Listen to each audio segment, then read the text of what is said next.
See the Sydney Kings at home up against top of the table Melbourne United. Melbourne United coming off that fresh loss to Cairns Taipans, so looking to redeem themselves in what is arguably the game of the round. For my same game multi, well, I've gone triples again. Denzel Valentine, 29 points in his last appearance, 5 made threes. And Chris Goulding, we know what he can do. Jordan Hunter, I've included the big man in there for 8+ rebounds. I think this game is going to be a cracker. Let's get over to Kudos.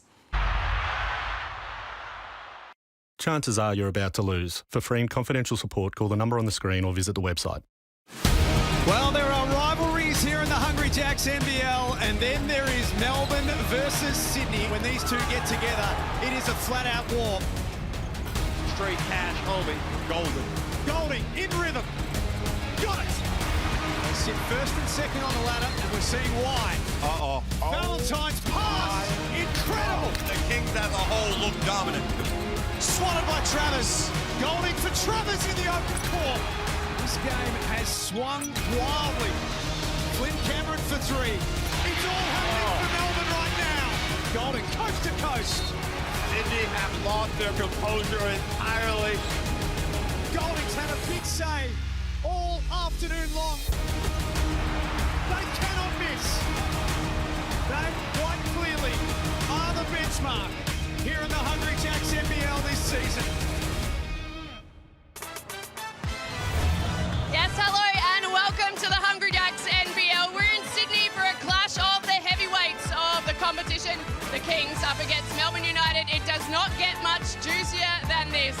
The rivalry is tangible and you can guarantee this one has been circled on the calendar as they hit the court for the first time in 2024. The fans are excited and we are excited for Thursday night hoops. And as we've come to expect, both of these teams are right up there on the Mitsubishi Motors ladder. Former Kings captain Brad Rosen is alongside me. Brad, happy New Year to you. I want to ask you about the Kings. They've lost 5 of 8 since they last played against United, but they're coming off that blowout win over the Taipans. What are their confidence levels like coming into this one? Well, Happy New Year to you, Joe, and Happy New Year to everyone. Look, the confidence will be a bit shattered with the way they've been playing, and it hasn't been fantastic basketball. But tonight they are playing against the league leaders, and if they're going to show themselves, it's no better chance than tonight. One of their keys is Denzel Valentine. He's coming off an NBL career high. How crucial is he this evening?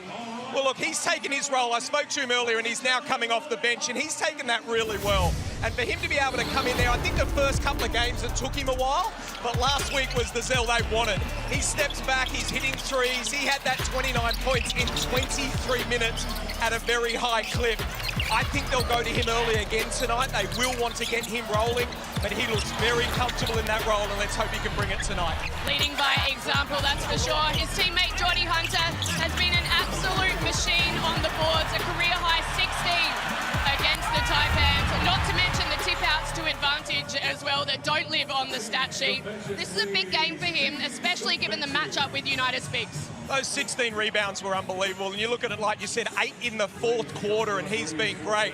But what I love about this guy is he has been an unsung hero. He, to me, is without doubt the most important player and the most improved player. Look where he was from last year to this year.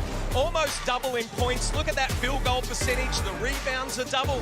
And what's not including there is the block shots and the amount of block shots he changes. He's the real anchor on their defensive end, and he's having a great year. Their opposition this evening, Melbourne United. January is always on the road for them. They began their first of 7 away with a loss to the Taipans on New Year's Eve. Is that a concern, and can they afford to drop many of these? Look, it's not a concern when you're Melbourne. They dropped the game earlier in the year, and then they came out and smacked Brisbane the next one. They'll look at that game, and whilst they only scored 78 points, which is not great for Melbourne, I expect that coach right there would have had them in the locker and he would have told them everything he thought, and I have no doubt they'll come out better tonight. You cannot talk about Melbourne United without mentioning Chris Goulding. 35 points against the Kings last time they met. How on earth do they stop him? Look, he's been unbelievable, and he's probably the MVP of the league right now. What's interesting is every 10 shots he takes, 8 of them are threes. He's been tremendous there. He's shooting 42%, and he's made 80 threes this year. Like you said, the 35 points last game, he was able to get to the basket easy. He was coming off down screens like this one and able to knock down the 3. He is the key for them tonight. They have to slow him down. Well, they're spoiled for choice as well, because Ian Clark is another who's full full of experience. He's currently nestled in that 50-40-90 club, not to mention his leadership out there too. What a luxury to have him having 15 points off the bench. He loves this gym here. He's won a championship here, and he will be coming out to let the home crowd know, yeah, I'm back in the old arena and I want to get going. He's been a big-time player. We cannot wait for this one. It's almost time for the tip. I'll hand you over to the rest of the broadcast team now. Jack Hebron and Peter Hooley, gents.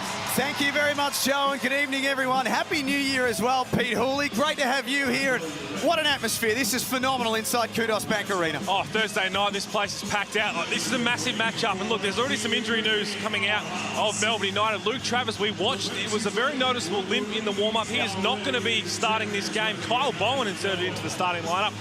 It's more of like an in case of emergency, break the glass. Travers is suiting up. I'd be shocked if he hits the court, Jack. So great opportunity for Kyle Bowen, as you can see in the starting fives for the Sydney Kings. Sean Bruce will start again. There was a lot of conversation about Sean Bruce starting and Kawat Noi also in without TJ Ho. Yeah, I like they kept Denzel Valentine coming off the bench. I think that's a role that he can really relish now going forward. He looked really good in that as well. But this is a huge matchup, and I'm wondering how long it's going to take for Jonah Bolton to hit the floor. And we'll talk a bit why that is in a sec. Third versus first. Two of the heavyweights here in the Hungry Jacks NBL. And another big crowd at Kudos Bank Arena,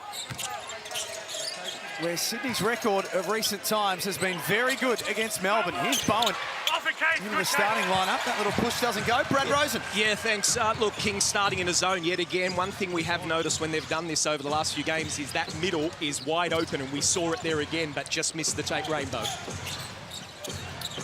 Kawat Noi looks for Hunter, who's got the three ball in his game. His first attempt is short.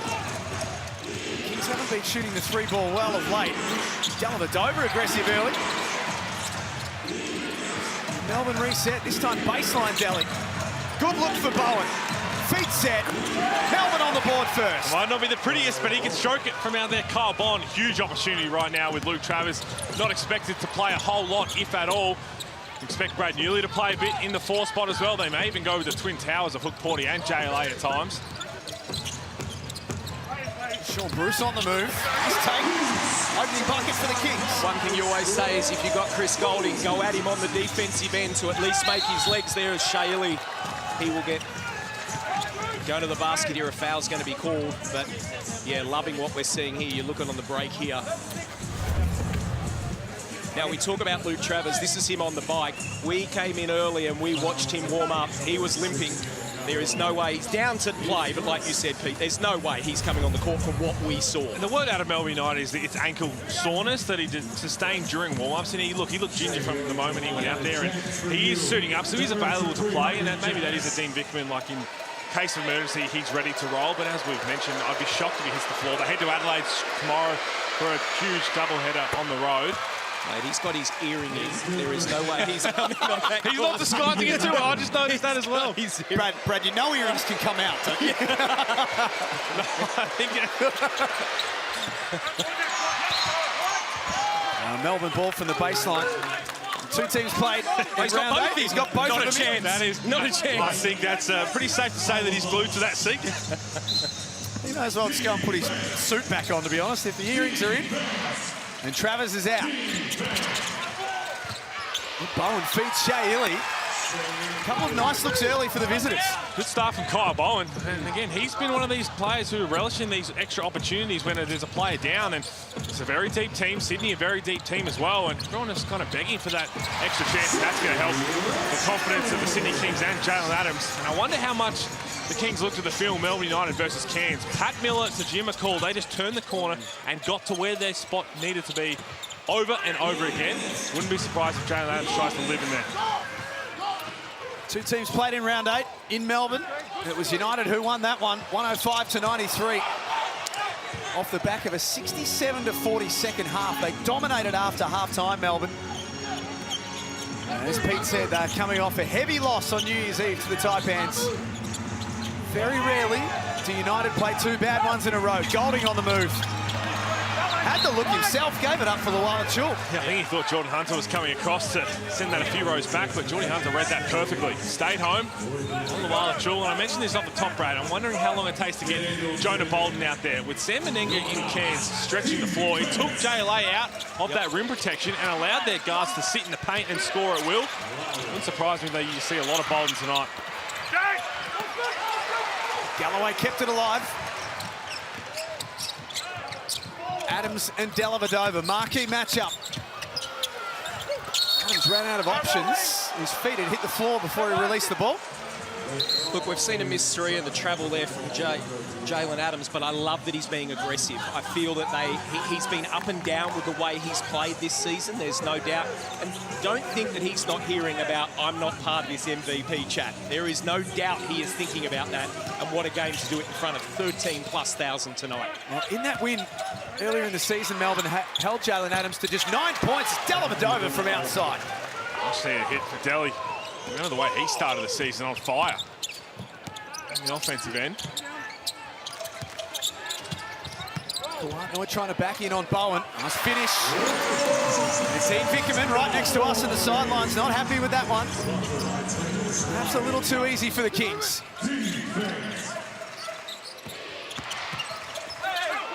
Illy played through the contact.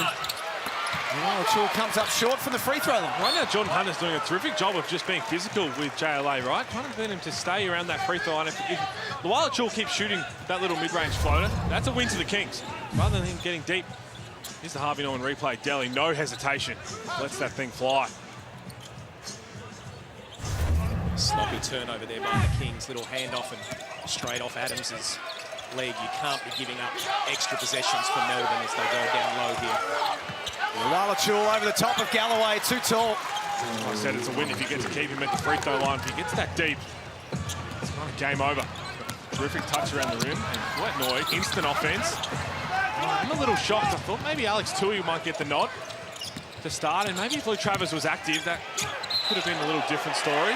Good read there again from Jordan Hunter. Yeah, just going on what you're saying about Jordan Hunter, I mentioned it in the top as well. Like, he is playing an outstanding role for the Kings. He's not someone that's going to go and get you 20 and 10 every game, but the way he anchors that, like, no one sees that stat for him. The way he changes shots causes havoc down there. Round 14 in the Hungry Jacks NBL. What a way to start it as well.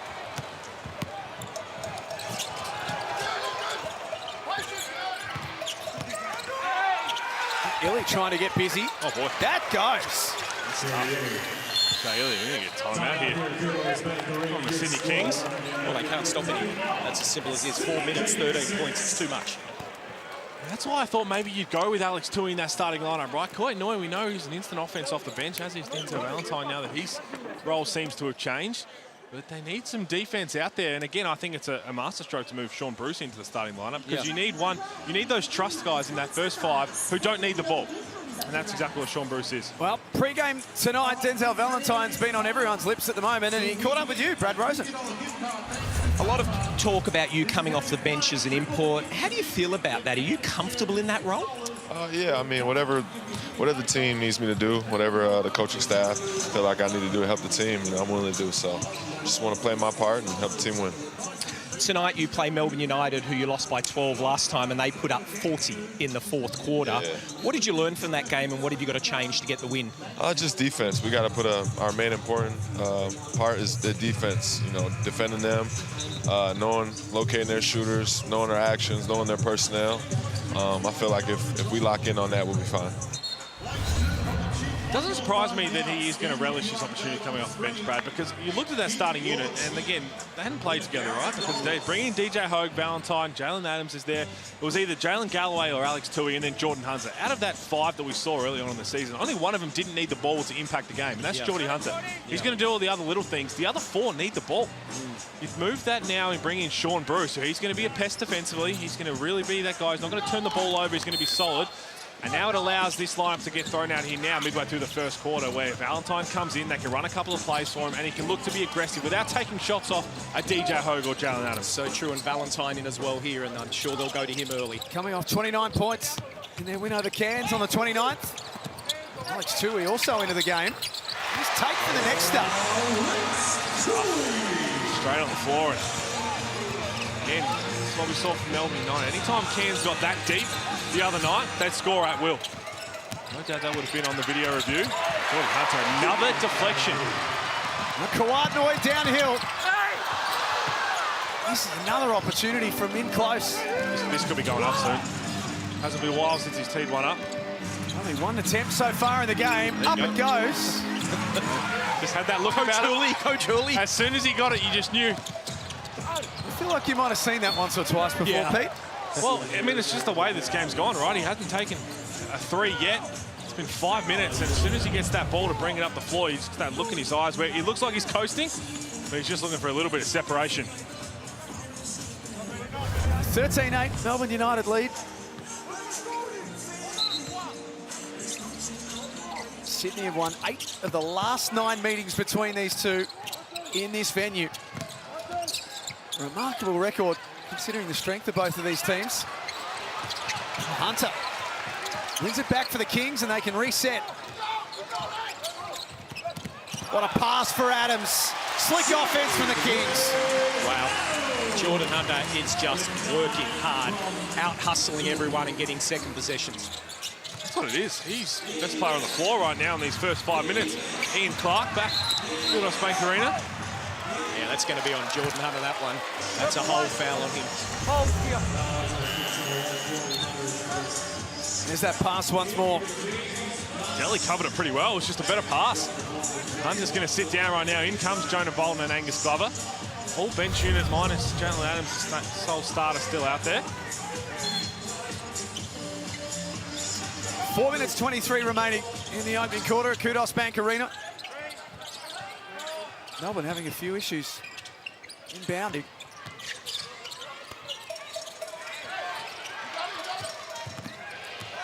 Bowen top of the key. 4 on the shot clock. Dellavedova lost the handle. He'll have to get it up. A win for the Kings defensively.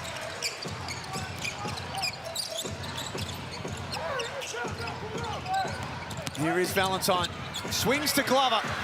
Huge for his confidence. Well, he's one that there's been a lot of talk about in Sydney where he's just not getting the minutes because they're so talented. With DJ Hogue out tonight, it will give him the opportunity. He knocks down that big three. Only 9 minutes against Cairns and 2 minutes on Christmas Day. Angus Glover is desperate to find some form. Dellavedova with his second three of the first quarter. Big knockdown from Delhi, but tell you what, Kyle Bowen, you've got to reward Ariel Hook-Porter. He did so much hard work. He's buried Jonah Bolton almost in the first row. That ball's got to go. Jonah Bolton makes him pay down the other end. Have another look at this. So he ends up with a Delhi 3-ball, which is a good sign for Melbourne United. But watch Ariel Hook-Porter do the work here. That ball's got to go in. He's doing all the work, and you can see he's frustrated, rightly so, but this was good. Ice hockey pass, ice hockey assist from Kyle Bowen. Delhi wide open, but you've got to reward the big fellas down low. If they're going to do that job physically, that ball's got to go in. Let's get courtside. Joe Healy. Yeah, thanks. Just one on the Kings, guys. We talked about it at the top of the broadcast, the fact that they've lost 5 of their last 8 since they played United. But it kind of depends on how you look at it, because they've also won 5 of their last 10. So it's all about the optics and I guess how full your glass is. I spoke to Kings management and they are not worried at all. They said it's all smoke and mirrors for them. They're confident in this group and very much eyeing a three-peat. How full is your glass, Bulls and Brad? I had around middle of January them being at their best, just the way you've got a new coach, you've got a new style, you've got a bunch of new players, the core was still there, the bench unit which has been so successful for them, and that date might be pushed back a little bit, but I still think they're going to start to find it, and I think a lot of their inconsistencies at times just comes from them coasting, to be perfectly honest. Tanner Krebs can't make it count. What a battle between Hook-Porter and Bolton. It's physical under the basket. Well, I love the fact they let them play. So do I. Just let them play down there. There was no major foul. They were bumping each other. Let the big boys play. Good. Watching that whole possession, you could have called 3 or 4 fouls. 100%. But I like it because both players are being physical and both players aren't doing anything outrageous and not chirping away or anything. So it's not like it's about to escalate. To answer your question, Jack, what you were saying before, and I'm with you, Hulls, I thought they'd be better, January, but the way they started, the biggest issue I've got with the Kings at the moment is their effort. You don't teach effort, you play it, and I feel sometimes that drops off. I think, as I was saying, Sean Bruce tees one up and knocks that one down. It's the coasting element. Yeah, and again, it's a little bit of Jalen Adams' nature when you watch him play. It looks like he's kind of going through the motions, then flicks a switch and wins a ball game. But it's one of the best guards in the league. It's an offensive foul called on Chris Golding and Sean Bruce. Bit of history here. Oh, yeah, it goes all the way back with those two. Chris Golding comes off. Here's another look at it. Here's the three ball firstly. What a pass from Denzel Valentine. Great pass. But let's have another look at it in a bit because they weren't happy with it. Glover, Bruce, Tui, Bolden, Valentine on the floor for Sydney. Moala, Chul, Cameron, Krebs, Clark and Illy for Melbourne United. Kings in front for the first time in the game. Valentine up top. You can just feel the confidence growing in this guy. A couple of weeks ago, that was falling short or going left or going right. Has that big game last week, and we are seeing the NBA Valentine. I think a lot of that comes with the move to the bench. A lot of people think it's a bit of its emotion, but it's not. It's just trying to find some different looks on the floor, and Mark Moore would have been telling him as he tries to get a little bitty heat check. Would have been talking to him saying, hey, when you come in, I need you to be aggressive now. The shots are there for you. You're our sixth man. We need points consistently off the bench. You'll play starters minutes. Yep. That's exactly what we see from Ian Clark on the other side. Well, Valentine has the matchup on the Moala, Chul. Reaching in, plenty of contact. Officials let him go. Bolden. Doesn't score at the other end. Good rebound. Good box out. Clark was blocked. Sean Bruce got a hand on his former teammate. And the Kings are having a good couple of minutes. It's a track meet, and we love it. Bolden again. Knew it wouldn't take long. Time out here, Dean Vickerman.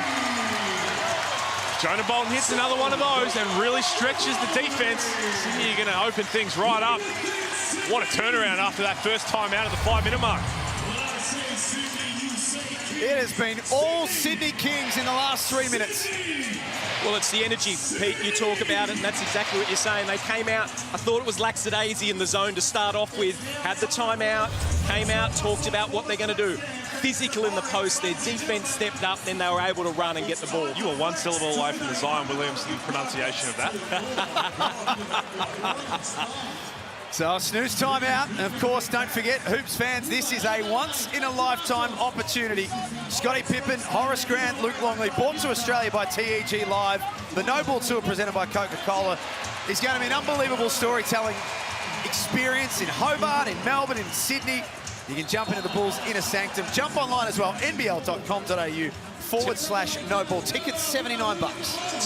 Talk to me, you're not going that. 100%. To be honest, I'm thinking about going down to Hobart, Bradley. I was there for Christmas. The sun was shining. I was like, I might just make another excuse to get down to the Apple Isle. That is everything I grew up with. I cannot wait for that.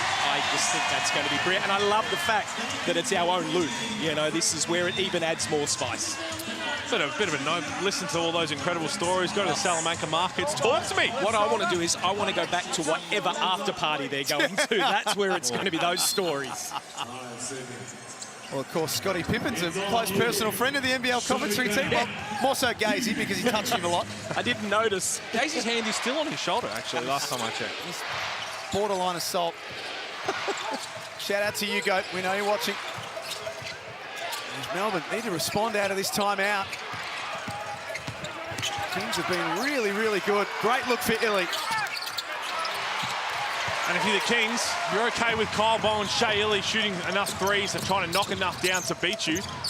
So whilst they're going to continue to give it to him, Shea Illy's numbers are down this year, efficiency-wise. He's going to continue to step up and try and take them. Because that right there is what he's going to do on the other end. Doesn't matter what points he puts up or how efficiently he knocks down the three ball. Defensively, he's just a menace. 5 on the shot clock for the Kings. There's Angus Glover. 3 ball early in the game. Keep an eye on Jonah Bolden here. Bolden gave it up for Bruce. And the shot clock switched off. So the final possession of this opening quarter will be with Melbourne United.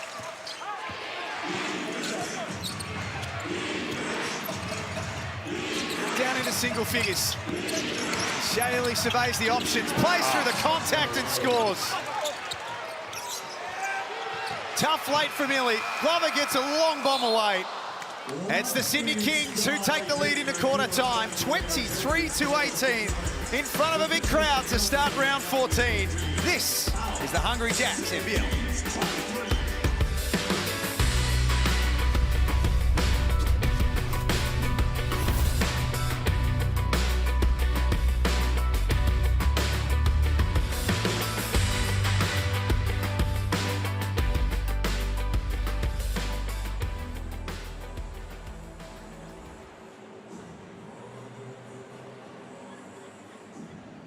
Okay, this is the hard down the challenge zone with our two contestants, Shane and Matt.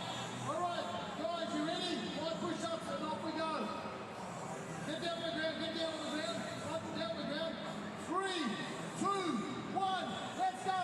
Right. 5 push-ups, then put the jackets on, dribble through, corners, movement through, layup, and then do a layup back. We win a voucher, Rob, big voucher, $150.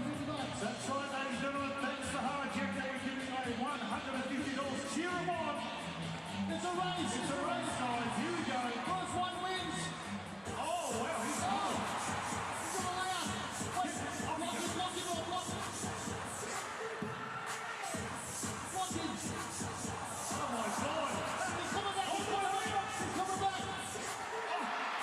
He won.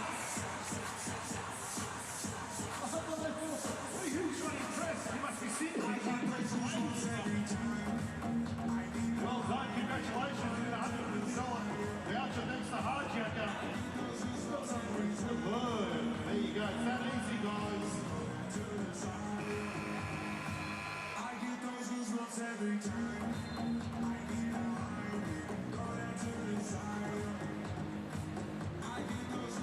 Kings fans don't miss out on the chance to win a VIP courtside experience. Thanks to Harvey Norman.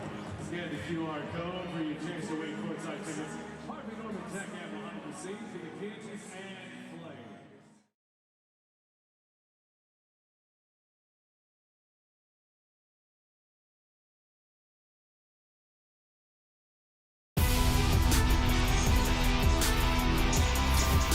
Thursday night hoops at Kudos Bank Arena. The Sydney Kings playing host to Melbourne United. And they lead 23-18 at quarter time. They got that lead out to as much as 7 after Melbourne did all of the early running. But we're only a quarter in, Brad Rosen and Pete Hooley, but we're set up for a big night. I'm exhausted already. This is fantastic. But look, you've got to pay credit to the Kings there. They went into that timeout, 13 points, I think it was, in 4 minutes, and then only in 5 for the rest of the quarter. Great defense there. No foul trouble early for either team. Shea Illy, the leading scorer in the game, with 7. Sean Bruce has 5 for the Kings. Galloway on the move. Hunter all alone cleans it up. Let's talk about JLA being a rim protector. He's got to understand when defense has done its job. That was going to be a really tough finish from Galloway. If he makes that, you just nod your hat and go down the other end. You come across and take a swing at it, and you leave your player wide open for an offensive putback. Chul, only 2 points in the first quarter. Bang in on Hunter. He's 1 of 4 to start the game. Oh, we know it's a heavyweight matchup, and that's what we're seeing.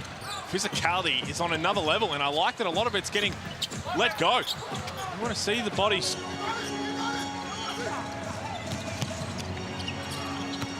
Illy had Chul on the trail. He made it work. Well, that's just poor defensive transition. Great read by Shea Illy. Breezed past Jalen Adams and then was able to get the ball to JLA, who put it in. Joe Healy, you were listening in at quarter time. I was listening in to United. They were very focused. They're experienced players, really speaking up in the huddle. Brad Muley, Ian Clark, Delhi, those guys. The main message is to stick to the plan there. Don't get sucked into the show as Denzel Valentine tries to rev up the crowd and the showmanship. Stick to the scout. They've got this. An interesting one here. Yep.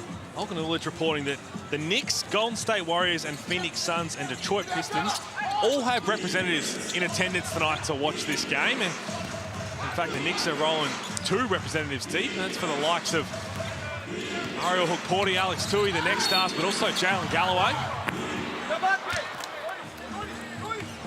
NBL just continues to not just attract the eyes, but we're attracting the whole personnel. Fly down. Not caught on the floor. I think it's actually shooting.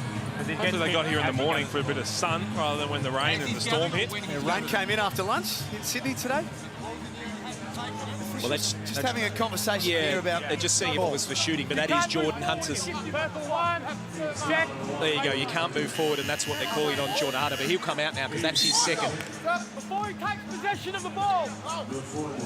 Jonah Bolden will come in and replace him as Denzel Valentine comes off as well.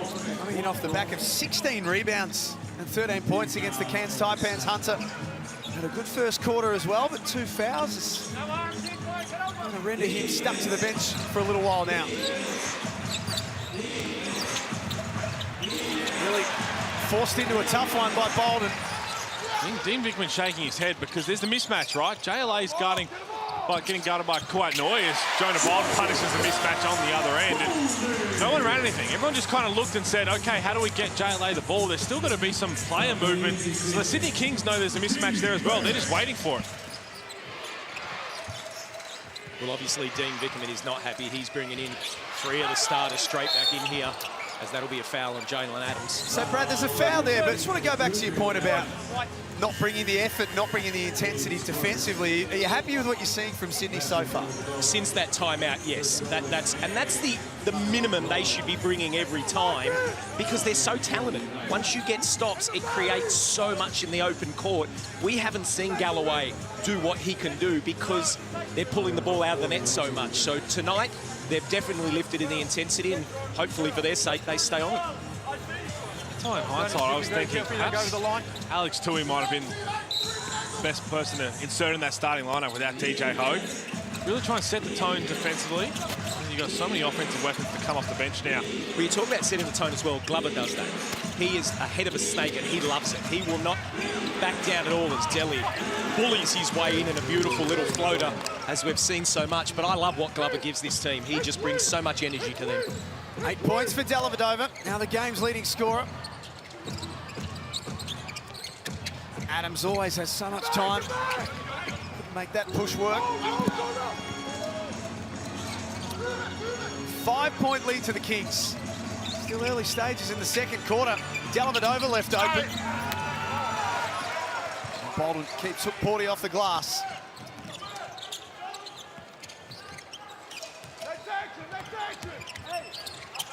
Adams swings to Kuwait Noi. Kings just going a little cold from outside in this quarter. That's now 4 of 12 for the game. Golding is never cold. Can't lose that man in transition. That's just... Can't lose him at all. That is unacceptable. I like this quick timeout here. Mahmoud is not happy, thinking that should have been a foul on Kuwait Noi's 3 in the corner. There's Chris Golding, poetry in motion. Look at that shot. It's an endearing looking shot, isn't it? Snooze timeout. It's the Sydney Kings who have had their lead cut back to 2. And at half-time, well, Ian Clark's very familiar for both of these teams. He won a championship with the Sydney Kings. He's now trying to do the same with Melbourne United. And we're going to learn a little bit more about his basketballing journey at half-time. Clark from deep. It's good. There's no bad blood with those guys. Obviously, winning the championship over there was special, what we did. But coming in and building a relationship with him, obviously winning it, one of the best dynamic guards I've played with, but a cool guy off the court as well. But I know he's a competitor. He's fiery, so it's gonna be all love when we playing. But he knows that I'll be coming after him. He's coming after me. So those guys know who I am as a competitor, but also as a player as well and a person. So it'll be all fun and games, but they know we're coming for them.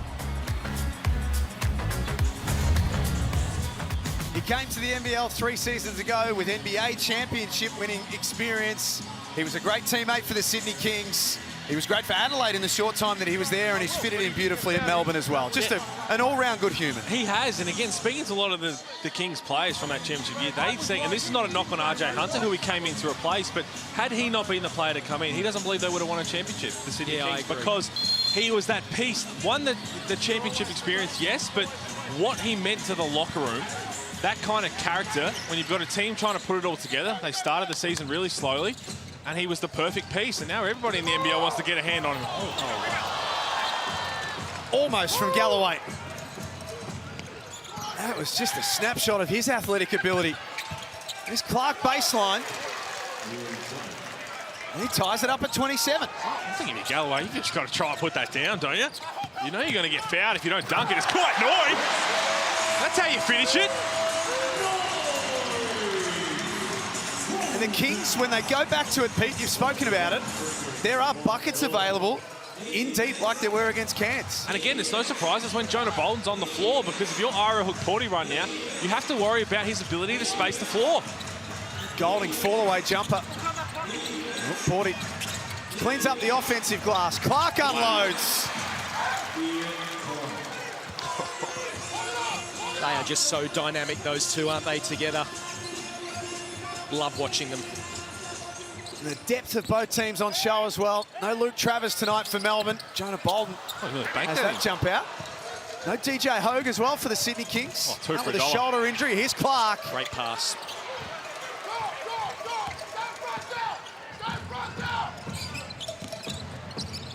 United lead by 1. Adams with enough space. The team's getting good looks.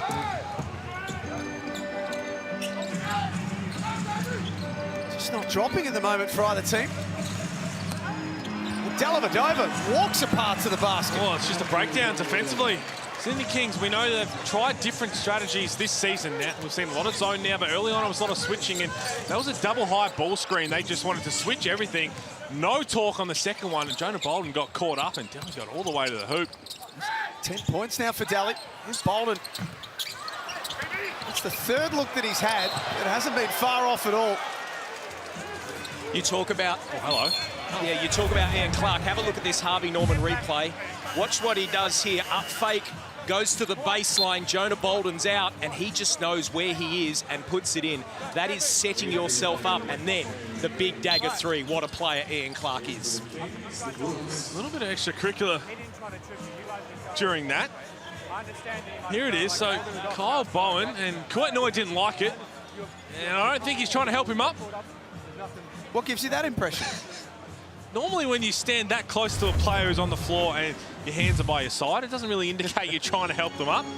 You're not asking how you knew who it was, that's for sure. Delly got in there to protect his teammate and just had a few words. Clark throws it upstairs for Hook-Porty. It was fouled by Kuatnoy. Good call, but also good decision from Kuatnoy, because that could be open. If you don't get there in time and they throw it up and Hook-Porty's already in the air, it's going to get around the world pretty quickly, that clip. In the end, you bump before Hook-Porty can take off. Yes, you're going to pick up a foul. Now they've got to reset their offense. No good for Clark. Melbourne 5 of 16 from deep. Sydney 4 of 15. Adams' little drop off. There was a United hand in there.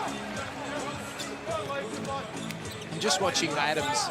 Looks frustrated, Pete. He's gone 2 of 6 from the field, only got 4 points.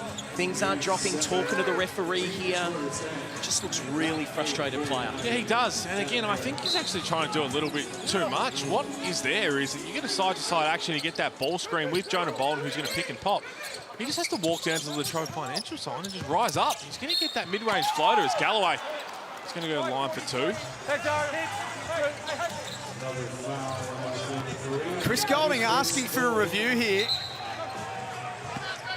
Well, he's going to get it. Now, I tell you what, the interesting thing here is what was the foul on the floor? Wow. Because if it's a blocking foul, that's what it would look like it was. The hands foul, Chris Golding was saying it was all ball. We'll get confirmation on what the call was firstly. As you say, Pete, if it's a body foul. So the foul on the floor is a hands foul, we just heard. So they may have a case here. Now, we've seen this already, right? We've seen this in the overtime game, the first overtime game with Perth and Melbourne United, where you're challenging the specific call. So this is Shea Ely's, Tanner Krebs' third foul. Maybe it was Chris Golding, sorry. The foul is not on Tanner Krebs. That's what I think everybody thought it was. The foul's on Chris Golding for the hands, which would have been his third, and he's right. That's all ball.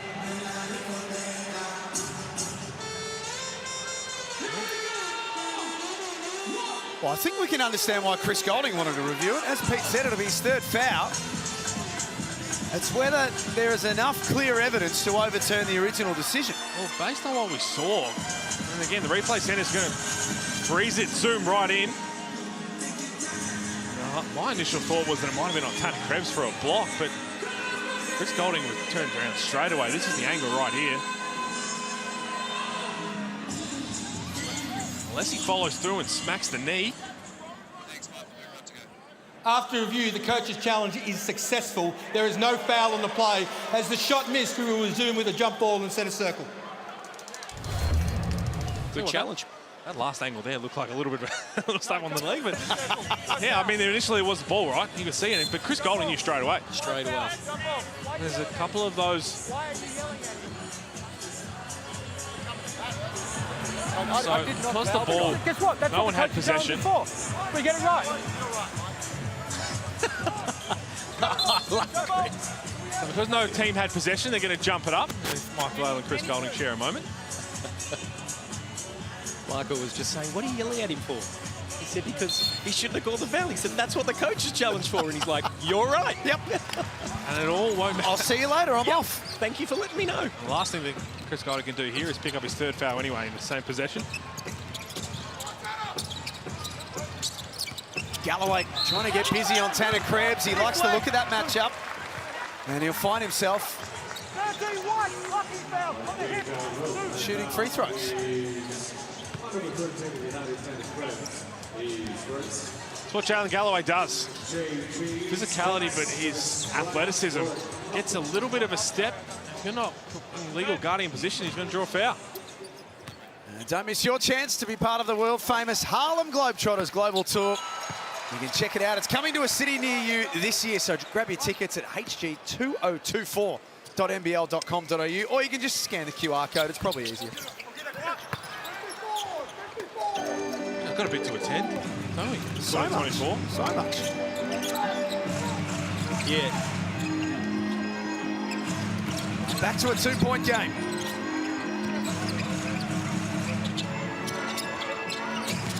Shea Healy started well in this one, has 7 points. And he forces contact from Adams, and that'll be his second. I don't think it's a coincidence. He loves this matchup. He is going at Adams every time he gets the ball. He is happy to take him and feels that he can get him off the dribble at any stage. Jalen Adams didn't do a whole lot wrong until the last second. There's no need to put your hand in the cookie jar, right? He's done well to play through the body for the first 10 seconds, and that was very well defended by Sean Bruce. That was a nice set that Melbourne United ran. They're trying to get a couple of misdirection screens for Chris Golding to pop back. And Sean Bruce just did not leave. Talk about impacts for teams. Not everything that Shea Healy does shows up in a box score. Before the loss to Cairns, his last 4 games, he'd been plus 21, plus 15, plus 14, plus 15. That's impact. It is, and again, this is why you have him in the conversation. Every single year he plays basically for the best defensive player, and it's a very similar story to what we're seeing to Christian Doolittle, right? Yes, he had that massive game, a double-double in Cairns, and he has put up some big numbers in the past, but a lot of his impact comes without the ball. And players are hard to find, and that looks like a good call as well. Tanner Krebs doesn't like it, but talk about Shea Healy going on one end. Jalen Galloway likes what he sees on the other.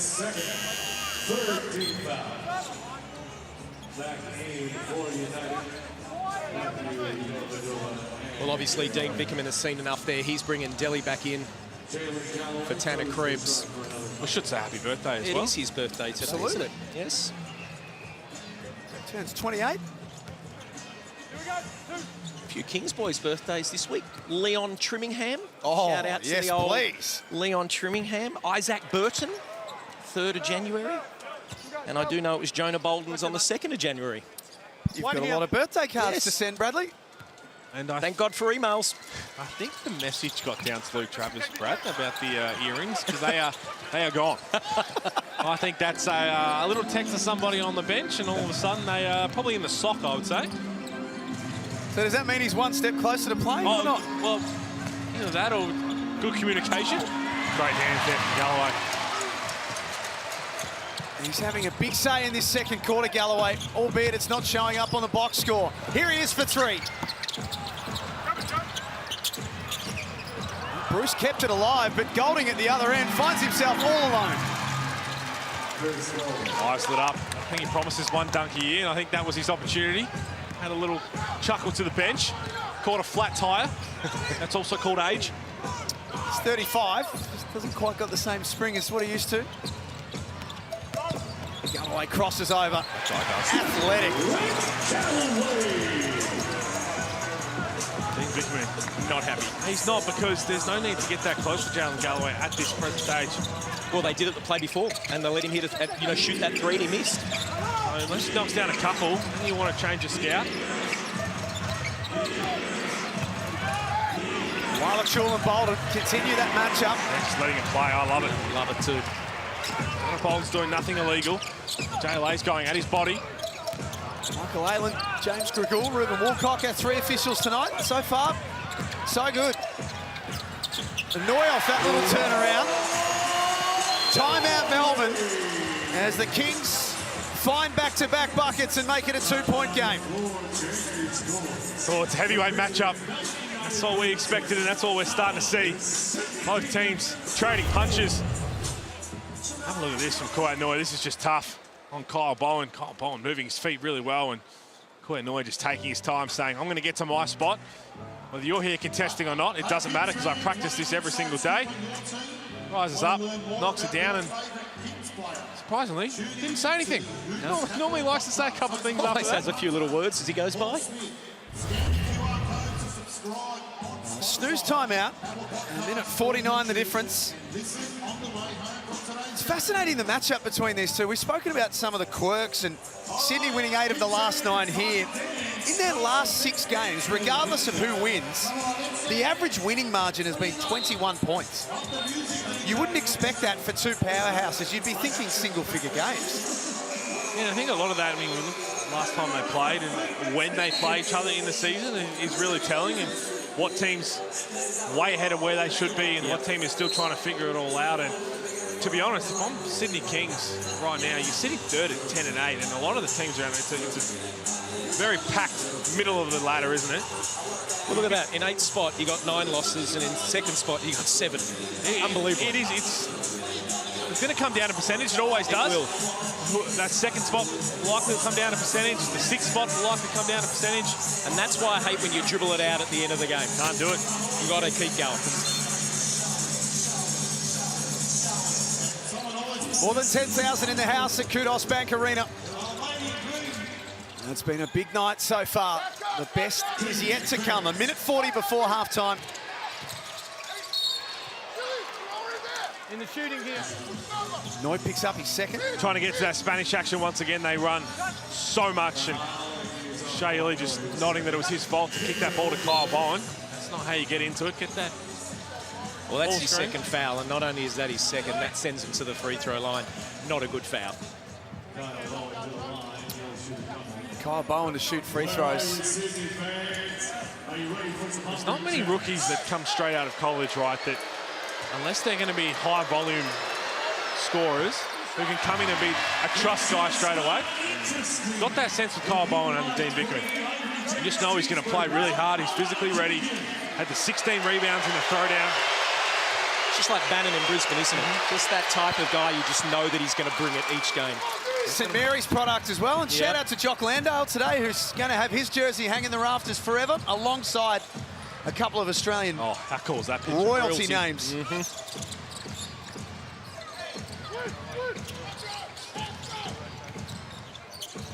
Tui drops it off for Bruce as the shot clock rolls to 5. And Valentine has been kept pretty quiet so far. It'll have to be Sean Bruce, and he delivers. Outstanding defense from Shea Ely. He had to give the ball up Valentine, but just a big knockdown from Sean Bruce. Fell asleep there, away from the ball. You're right, Shea Ely did his job. Let Shea Ely just go one-on-one. Against an offensive player, you're going to back your guard to get the job done. As Delhi gets blocked by Jonah Bolden. And Bruce flies up the other end. Valentine back to Bruce. Same spot, same result. Kings back in front. Coming from the defensive end, great job by Jonah Bolden. Then it was push, kick. Sean Bruce hits his second dagger. Starting for the Kings, and is now their leading scorer, and the leading scorer in the game with 11 points on 4 of 5 shooting. And 3 of 4 from the three-point line.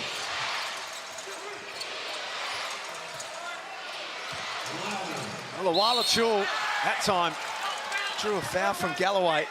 Sean Bruce is not happy at all. Sean Bruce is yelling at his team because they're essentially playing 4-on-4. He's just sitting in Chris Golding's pocket. Here's the first one, a thing of beauty from Sean Bruce. Knock that one down. Look at this pass from Denzel Valentine. The no look. Wow. Just a flick of the wrist. Sean Bruce does the rest, and he's had a bit to say. That's unlike Sean Bruce. But again, look at this half. They are going to have to figure it out offensively because whoever it is, if it's Sean Bruce especially, basically holding Chris Golding's pocket, not letting him get any space whatsoever.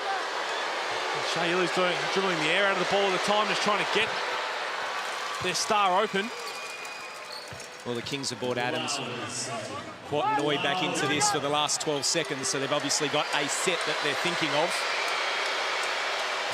Oh, not surprising if it ends in the 3. Yeah, really set this crowd alight going into halftime. Well, they had to get the ball back first, and they didn't. And Melbourne have nearly given it back to them, and they have. Sloppy from United.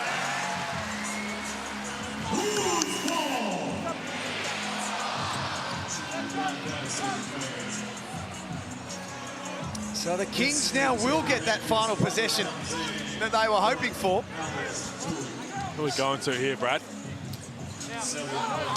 Look, I think it's going to be...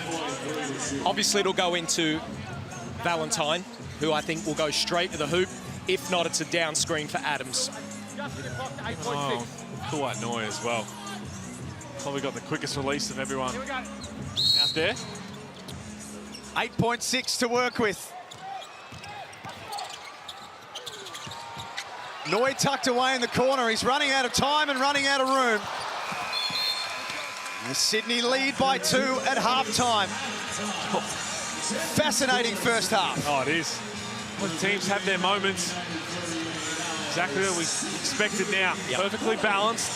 Someone's going to take over this game, whether it's individual or a team, in this third quarter. I don't think both teams will be too unhappy to be in this position at halftime.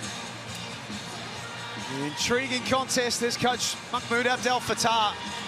It's been a challenging 3 or 4 weeks for the Kings, but he knows right now his team are in the game. Let's get over to Joe Healy. Yeah, thanks. I've got Sean Bruce with me.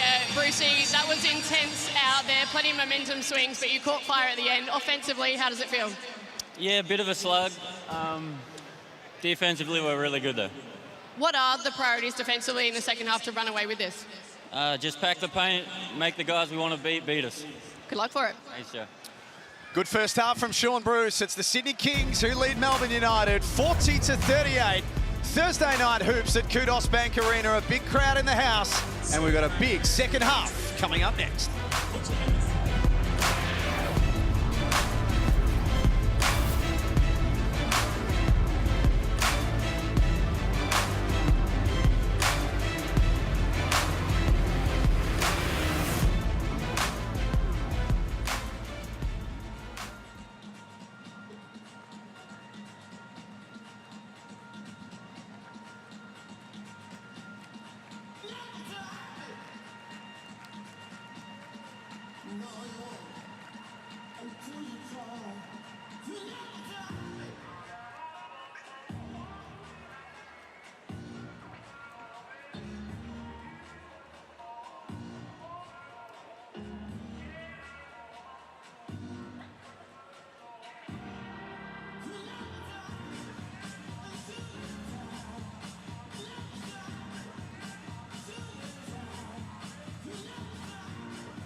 finish it, and does! Born and raised Memphis, Tennessee. Ended up getting a scholarship to Belmont University in Nashville, Tennessee. Played there for 4 years. Played in the tournament 3 times, so that was a big thing for me. And Ian Clark is putting on a show. Present the 2013 NBA Summer League Championship Game Most Valuable Player Award from Belmont University, Ian Clark. After Summer League, going back home, and obviously, you know, it's the waiting game. Getting a call from my agent telling me that I had a 2-year deal with the Utah Jazz. It was like obviously a dream come true. Played 2 years with the Jazz, had a stint with the Denver Nuggets, 2 years with the Warriors, ended up winning a championship in 2017. Clark's going to have to throw it up and knocks it down as the shot clock expires. He brought us professionalism every single day, and his joy to the game was intoxicating for our whole organization. So we want to take this time to recognize Ian, his well-deserved accomplishment, my man. 2 more years with New Orleans Pelicans, and then played 2 years in China right before the pandemic and during the pandemic, so it was kind of tough. Came in mid-season with Sydney, started my career in Australia, and here I am now in Melbourne. Clark from deep. It's good. Clark spots up and knocks down another 3. This is the first year I can start from the beginning. Obviously coming in and winning with Sydney and coming in mid-season with Adelaide, those were great opportunities, but I feel like I had to rush a lot of things. Now I can come in and kind of ease my way into the season, having the ups and downs of training camp, learning my teammates, learning the coaches. No bad blood with those guys. Obviously winning the championship over there was special. Be able to chance to win it there, that would be something. It'll be all fun and games, but they know we're coming for them.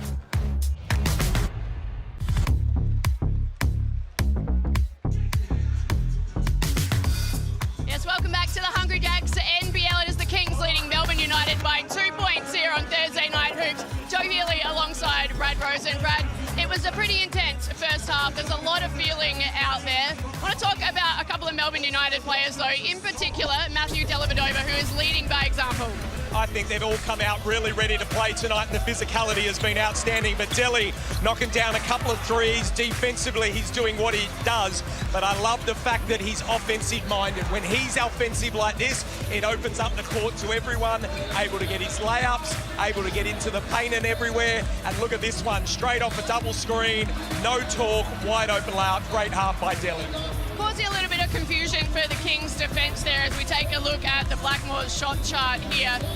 How is he able to have this kind of impact and his teammates are able to find him? I think there's a number of things. Number one, when you've got Ian Clark and you've got Chris Goulding on your team, it does open the court because players are worried about him, and that's what Delly's been so good throughout his whole career. He's able to find times when to pass and when to go, and tonight he goes because they're taking so much away from Chris Goulding, so he's done a great job in that first half. Well, it's their entire backcourt as well, because Shea Ili is having a great impact out there. He's the silent assassin always for United, but so valuable. Oh, I love him. One of my favourite players, without a doubt. He just does everything that you want, and he's a coach's dream. His physical went down low. He's great on the offensive end because he makes the players have to guard you. Look at that little through there, looks amazing to the right hand. But then you go down the other end, and he's outstanding on the defensive end. You look at the shots here, 3 of 5, always at a high clip. Gets to the free throw line, couple assists. He's the leader. I love watching him. He's one of those players that makes it look extremely easy, doesn't he? They are down by 2 points to the Kings. Who wins from here? Yeah, I think it's tough. I think if the Kings can come out with the energy that they've played in the first half, I think it's theirs. But if they come out like they did in Melbourne in that round 8 where they got absolutely pumped 67-40, because you know Dean Vickerman's going to be coming out not happy with that first half, that's where I think it can play. Right now, I'm swaying to the Kings, but Melbourne's so good. And look at this one, Joe.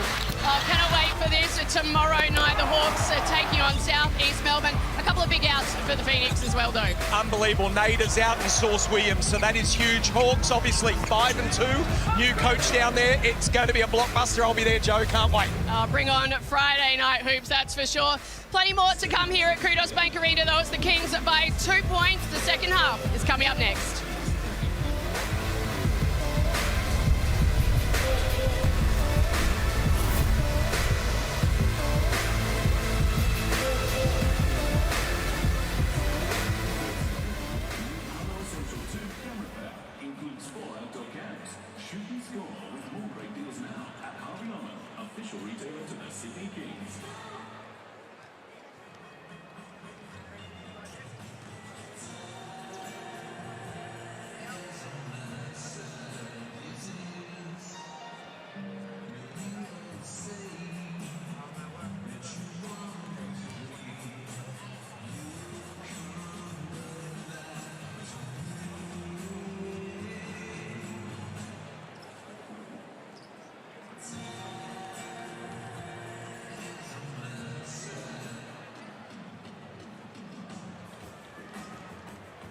Kings fans, we have some big news for you. Listen up, Hoops Capital is on a mission to take grassroots basketball to new heights in Sydney, and we're doing just that. We're excited to announce the launch of the Sydney Kings and Flames Youth League. The Kings and Flames Youth League is open to kids 8 to 18, and all skill levels are welcome.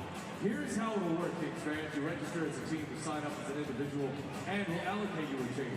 You'll join the 10-league competition in your age division with expert coaches and professional referees. All training and competition games take place where the Kings and Flames train over at Hoops Capital Premium Basketball Facility in Moore Park. Registrations are open now. The Sydney Kings and Flames Youth League is your ticket to a truly rewarding basketball experience. Don't miss out, Kings fans. Head to hoopscapital.com.au to secure your spot in 2024. Sunday, January 14th is going to be a special day for Hoops Capital. It's our first ever Pink Hoops doubleheader, raising funds to go to the McGraw Foundation. We want you to be involved. So mark it in your diary, grab some tickets, and get your pink outfit ready because we're going to go pink here on the 14th.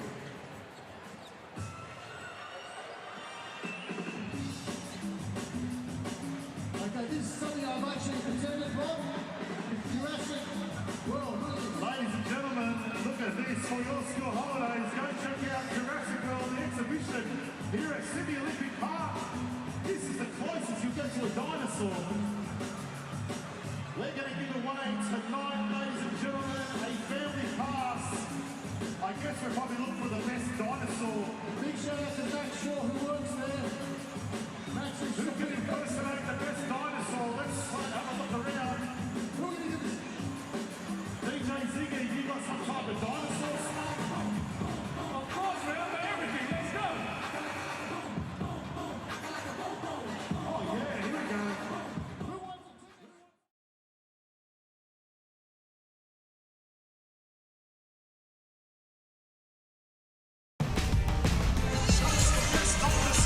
It's been a great first half of basketball. The Sydney Kings leading over Melbourne United 40-38, their second meeting of the season between the two teams. Pete Hooley, Brad Rosen. Sean Bruce has been outstanding as a starter again this first half. Just spoke to him in the half-time when he was warming up, and I said, you're a bit chirpy out there. He said, I had to let him know that the 25% that I'm shooting from downtown on the season is not how I'm feeling tonight. And that's exactly what he's doing, knocking down 3 threes in that first half. He's been awesome, and expect him to keep letting it fly. Look, I love what he's bringing the team and what he's brought the club as well. Pete, you mentioned it before, it's a good in to bring him to the starting. I'm surprised you being a Melbourneite, he didn't have just a few more words to say about you. Just, you know, you're yelling at everyone else from Melbourne. Why not you?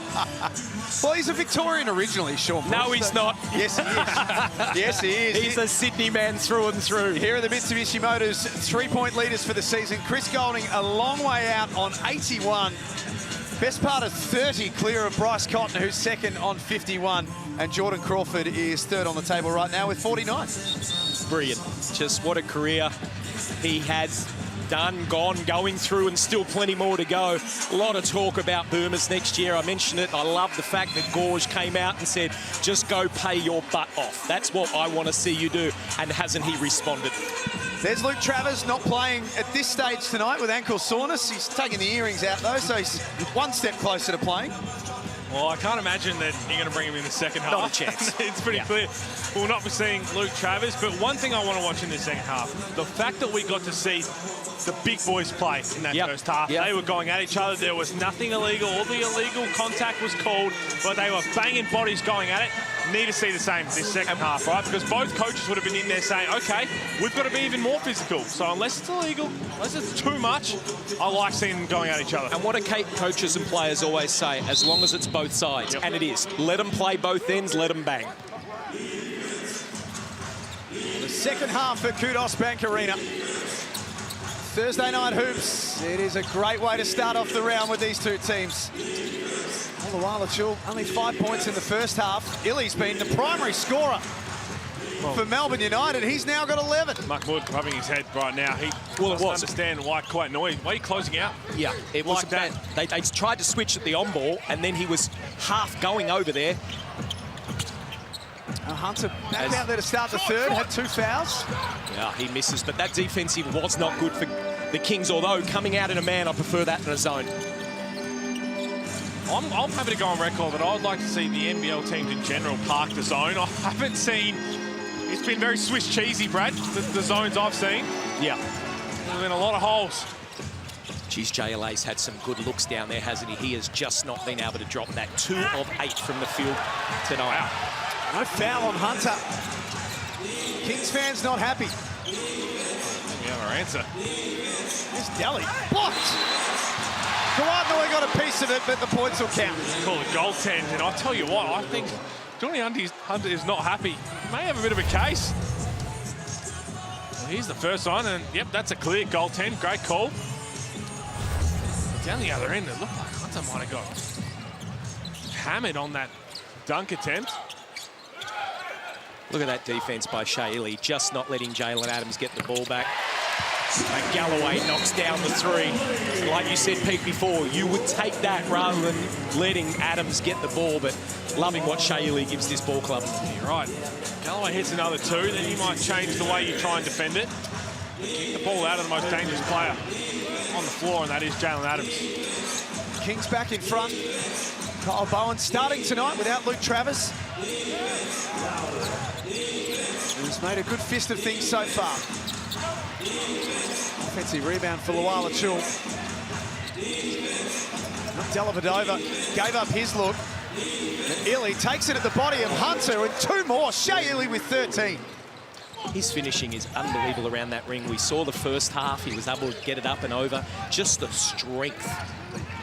Right now, the Kings are saying that, okay, if Shaylee's going to beat us offensively, we'll live with it. The best part about that, from Melbourne's perspective, was that Shaili didn't just float around the 3. He's going to be looking for Chris Golding here. And there's the steal. He's top 10 in the competition in that. Golding.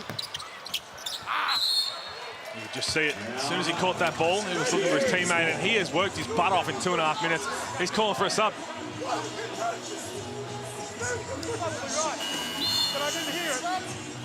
Shaili comes out, and Clark back in. Well, that's 2.5 minutes of absolutely 100% by Shaili. He is exhausted. I'm actually sweating watching, to be honest. You can see that record on the bottom of your screen. Melbourne at 10-1 this season when their defense is switched on. When they allow an opposition less than 90, other than one game, they win. Kawatnoy aggressive.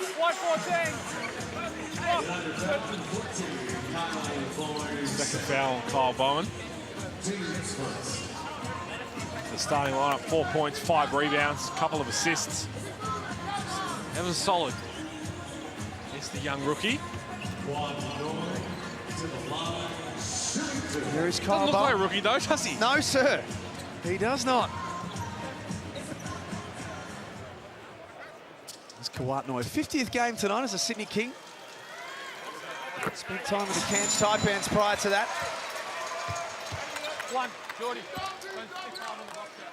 Had an injury that's kind of got in the way of the middle part of his season. Prior to that was making a really good start to this season. He came out the first game down there at Wollongong and absolutely dominated Illawarra by hitting a number of big 3s. One of those guys that, where he ends up in the league, if he stays in Sydney or he's just got 6th man written all over him as Ian Clark. Speaking of 6th man, smooth. One who's probably leading the charge, shooting 50, 40, 90 clips, which is absurd. But Kawatnoy, he just knows. He watches the game unfold for the first 5 minutes and knows the winner. He checks in. He's going to hunt his shot, going to be efficient. He's going to put points on the board. Adams found the roller, Hunter. I don't know if there's a better pick and roll than what Jordan Hunter does. When he comes off that, he goes so hard at the basket. Oh, Dellavedova finds the parts of the basket at the other end. They're trading buckets right now, these two.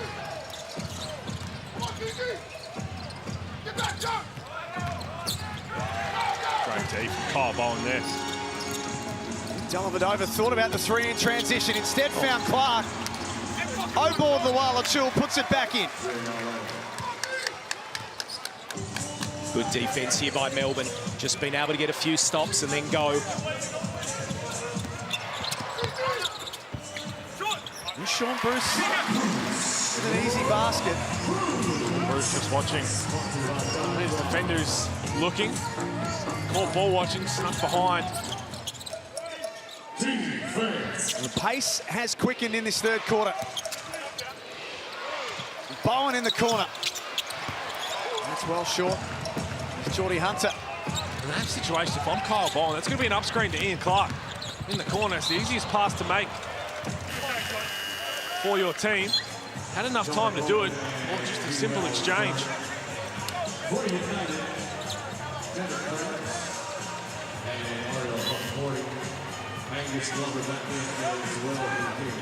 Well, I was just watching Chris Golden come off there, and I know Dean Vickerman said something to him about his defence, and they just had a few words, something we have not seen much between that.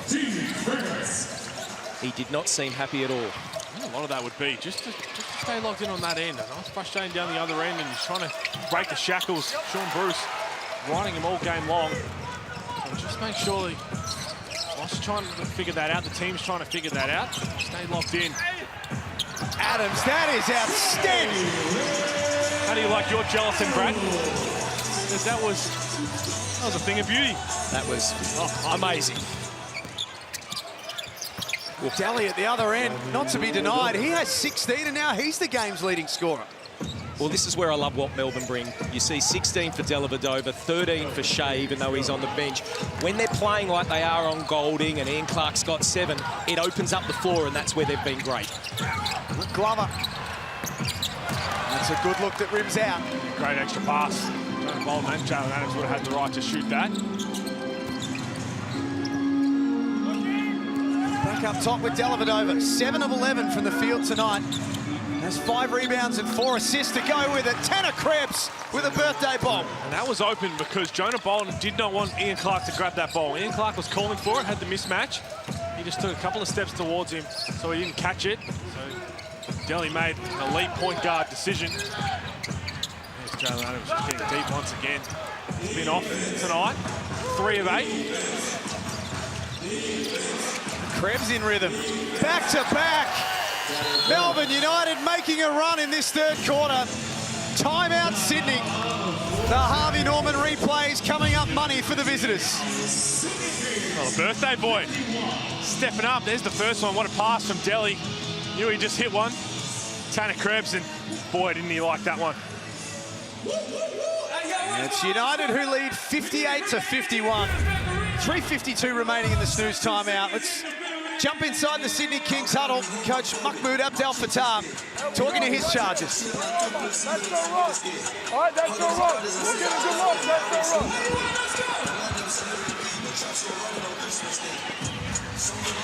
Hey, they got 20 already. Look up. Look up. All right, shot goes up. We got to make sure that we're sprint back and we're loading over. Understand personnel, all right? Now you'll have the ball. 2 east. As a matter of fact, glove. Glove, 2 east. Jonah, you're going to be spaced. There, you're going to be opposite. Pistol chase. All right, you're going pistol chase. Set this. Coming off the flare. When he drives, look at this tilt cut. That's not there. Bump back up. 2, you and Dell, 2-man game, all right? Hey, sign the defensive end. We got to get it done.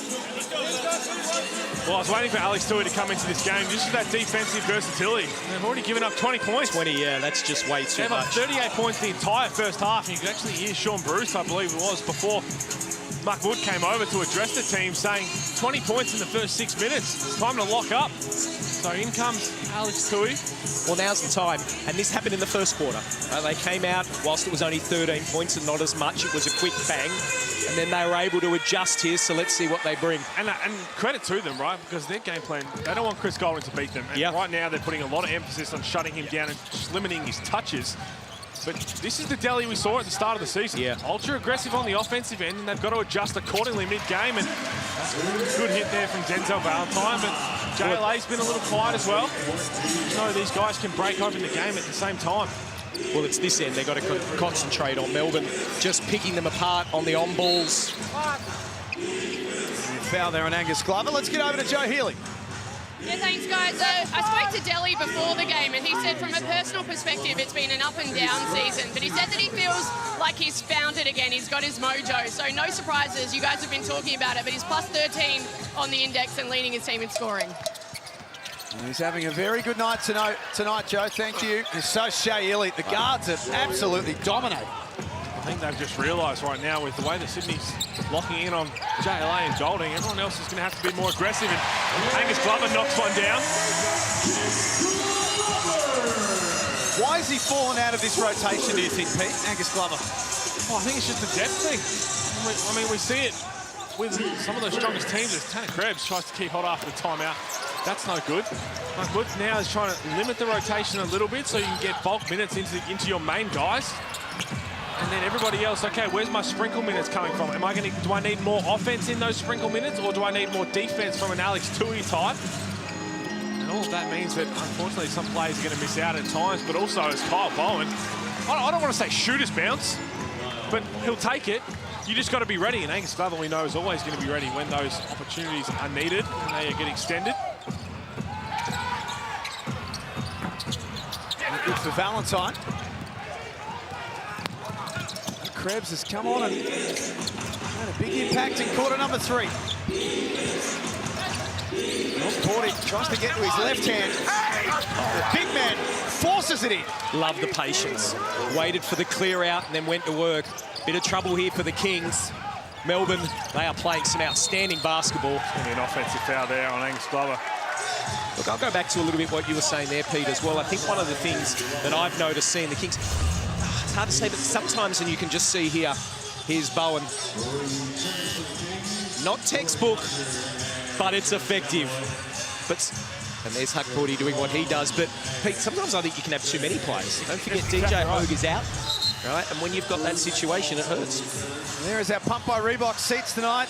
It's very, very hard to get their hands on at the moment. Uppy Coruscant in the house tonight. 3-time premiership winner. He's now the captain of the West Tigers. And he was unbelievable at Penrith, went across the West, and he's doing great things. And, of course, they just signed Big Jermaine Luai this week, so they're pumped. It wasn't cheap either. Oh, he would not come cheap. His wife Amy sitting alongside him too.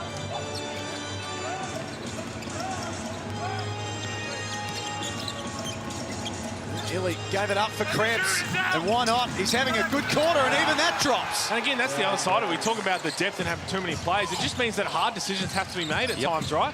Certain guys are going to miss out, and if you've watched this Melbourne United team all season long, guys like Kyle Bowen haven't put a whole foot long wrong, anything wrong to be able to have their opportunities taken away at times. And same with Tanner Krebs. He's been exceptional his short time. It's just about staying ready, knowing that if you get to a 3 or 5 game series, everyone's going to be needed. And that's where these games are so important.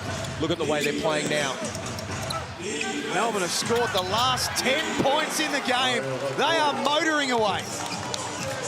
32 points in a quarter. And the defensive frailties of the Sydney Kings that we've spoken about all season long have been on show in this term. Big trouble now for the home team, and it gets even worse. Offensive foul against Valentine. Shea Ely just doing who else? Best. Who else?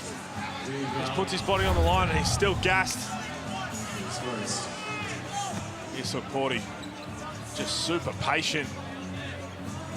Running with the Twin Towers, the Kings themselves. And watch Shea Ely, doesn't get screened, fights his way to get back in front.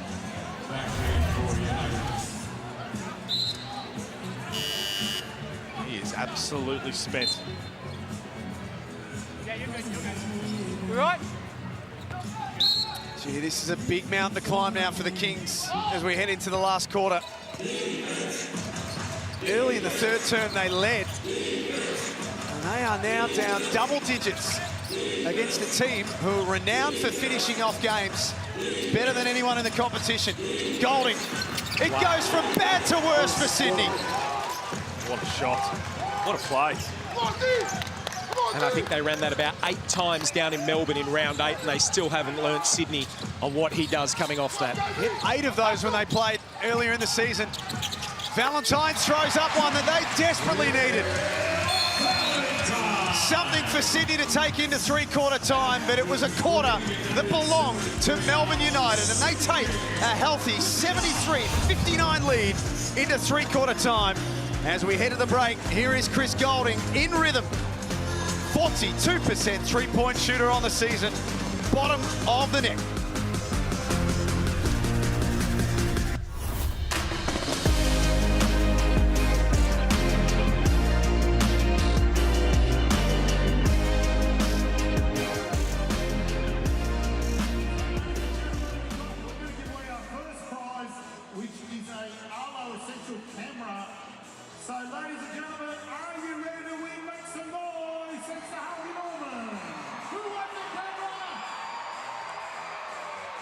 The music is pumping. Get up on your feet.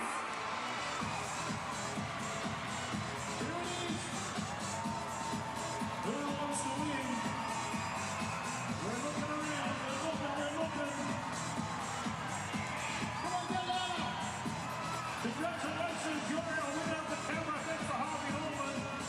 Next up, we're giving away the Ultimate Ease Epic Boom. Who wants to win it? I need to hear you.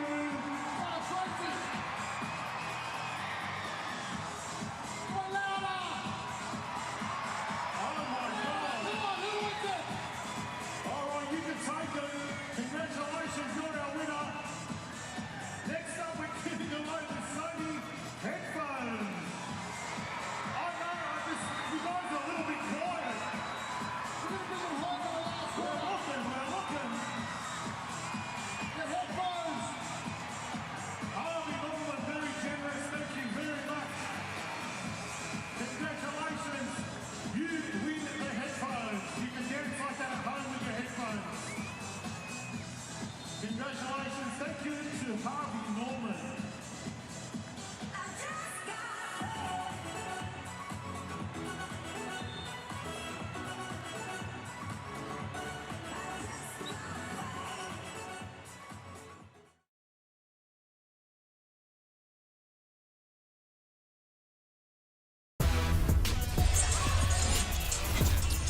Well, the game changed in a big way in the third quarter. Melbourne United got whatever they want offensively and take a 73-59 lead into the final term. Just exploded after half-time, did Melbourne United, and Tanner Krebs was enormous, hit back-to-back threes. Defensively, though, Sydney just nowhere near it in that third quarter. Well, not when you give up 35 points. You just can't be giving that up on the road, at home. It doesn't matter where it is. When you give that up, you are going to be struggling. And I think this is the issue where, I mean, Sydney fans have right now, but even the Sydney Kings as a whole, and probably even the coaching staff, when the going gets tough, when the other team starts to figure it out, it's Jordy Hunter, what a way to start the fourth quarter is. What's your fail-safe lineup? What lineup can you go to steady the ship when things start getting a bit rocky? I'm not sure they've figured that out yet. No, I agree. And I look at this lineup now, I don't see that absolute stopper that's... Porty goes upstairs and throws it down in a great pass from Dellavedova. Sean Bruce in the corner for three. What an impact he's having. It's been unbelievable when you look at the plus-minus. I know not everyone likes to look at it, but Sean Bruce is a +1 as a starter. Jalen Adams -23, Jalen Galloway -20. So Sean Bruce is holding up his end of the bargain. Well, Porty from close range. Just getting too easy looks. And this is what I'm saying. I don't know who that guy is. Like, I look at someone right now, Glover. I would be putting Glover in this game. Let him throw someone. They're not having issues scoring. They're having issues stopping. And you just need guys that are going to take the charge and have a bit of a mongrel in them. And again, that's what I'm referring to. And you can look at, so the best two teams in the league, Melbourne United and the Perth Wildcats, if I had to ask you to give me that lineup you put on the floor when the going gets tough, you could do it. Yeah. You knew exactly who the five are. 100%. I'm not sure we have that right now with Sydney. We haven't seen that this season. Bowen left open. Doesn't get that to go. Let's get over to Joe Healy. Yeah, thanks. This is better for the Kings to start the fourth. I was listening in at three-quarter time there. Almost for Brucey, it didn't drop, but Coach Mood just said they've got to keep putting pressure on the rim. Look for the pocket pass if it's there. He said keep shooting. He's given them a license to still be aggressive. And just one on the crowd numbers, guys. 12,898 fans in the building tonight. Another great crowd, Joe. He's missed 2 in a row now, Kyle Bowen. We know he's hit 2 as well. That's going to be a foul. Great pass by Sean Bruce. On Kyle Bowen. More inclined now. It's time to away screening, a little bit of cutting.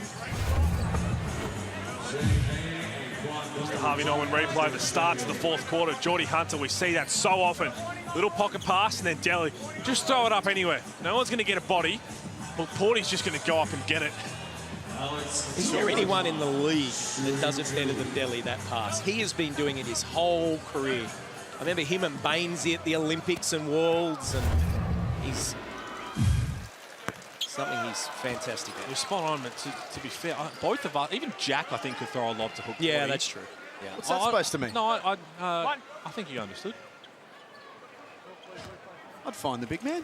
That's what I'm saying. Just throw it up there. Jack, don't listen, mate. You wouldn't have thrown it. You would have laid it up. Don't listen. You would have got the 2 points, mate. Have you seen his cover drive? I might have dunked it, Brad. You don't know. At 5'7", I might have been able to stuff it.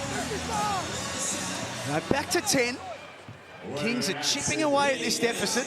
It was as high as 17. And they're going small ball. So we might see a whole lot of switching.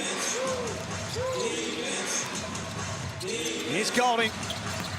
That is an absolute dagger. Well, what we're seeing right now is not just switching, but they're trying to double the ball. They're trying to speed up Melbourne United, but the issue with that is you're going to have some miscommunication. And if you don't have not talking on defense, you've got to know where number 43 is.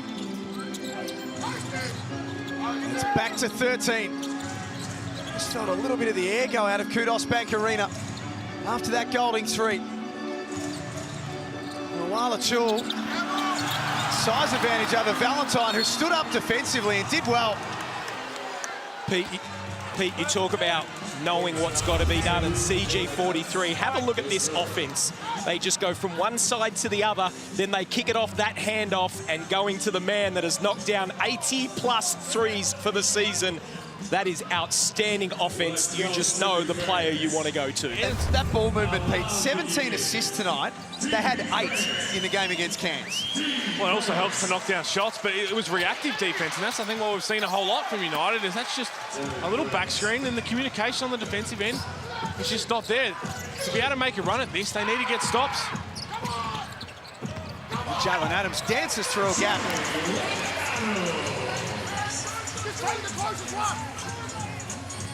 13-point game at Kudos Bank Arena. It's United who hold the upper hand with 6:45 remaining. Krebs this time puts the ball on the floor. Tanner Krebs now up to 13 points on his birthday. Again, another guy that has just stepped up. Luke Travers is out, as we have a missed 3 there. Knocked back to Valentine, and he throws it out of bounds. Terrible turnover, but yeah, just... And again, we talk about defensive miscommunication, but also defensive effort. So look at this. I want you to watch this closeout from Denzel Valentine, right? So the balls go side to side. Is everybody in their defensive stances? Everybody locked in? No, they're not ready yet. Watch Denzel Valentine. You can't do that. It's just too easy. Timeout, 84-69. 6:22 remaining.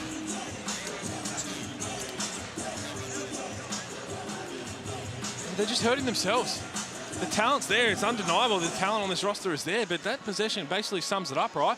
Okay, offensively, we've knocked down some shots, but then we're not in our stance. We're not treating every possession as it's ultra important, and I'm not sure who teaches that closeout, Brad, but that's not how you close out. That's under 12 stuff, and it's what you say, Pete. Sometimes you just got to look at your player in the eye and say, stop your man. Forget all the help, forget everything, just stop your man. It's just terrible closeout. Look at the energy that's coming through here. Look where Shaley gets the ball. They go wherever they want. Ball going through the middle. Pete, you're right. It's terrible. Tanner Krebs didn't even catch that ready to shoot, and he still closed out past him. I'm always one to talk about the energy, and that energy, awful.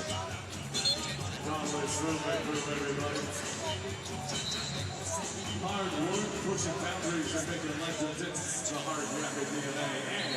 The stuff our MVPs are made of. 84-69. The Melbourne United getting the job done over the Sydney Kings. Let's talk about the Kings defensively. And Brad, you see them every week. Pete, you see a lot of them too. Their defensive rating is 7th in the competition. They allow 93 points a game. And we've highlighted this a lot in recent weeks on the coverage, that if you're not top 3 in the competition defensively, the numbers say in the last decade you're not winning the championship. I sound like a broken record. I've been on that ever since I've moved off the court. And again, you look at what makes not just an elite defensive team, but an elite defensive player. And yes, you've got to have the attributes. You've got to be able to be physical. You've got to be agile. You've got to be able to move, be quick. But when it comes down to it, it's all about effort. How badly do you want to be a good defender? Well, just have a look where Sydney are picking the ball up here. They're up and in. Melbourne, look, they're 1 or 2 feet. Yes, they allow penetration. They help. And then they get that knockdown from Glover, but the energy's always there. The Kings, they're back on the 3-point line. Illy, he can walk the ball up here, come off the screen deep inside, and then do whatever they want. That's the difference right now for me. Dellavedova isolates Kawat-Noy. Couldn't finish off his work. That's why you get a little bit, I guess, bewildered with the Sydney Kings being so poor defensively, because you look at the talent. Jalen Galloway has shown he can be an elite defender. DJ Hogue in Cairns was a good defender. That's going to be an offensive foul. That's 4 turnovers now for Jalen Adams. And that's the difference right there. Yes, he allows and gets past him one-on-one, but there's help. Look at Delhi. Best in the business. Yep, I'm right here, right in the center of the chest. Offensive charge. And that ball's just obviously got to go to the corner. Yep. So 11 turnovers for the game for Sydney. That's got to go to Jalen Galloway.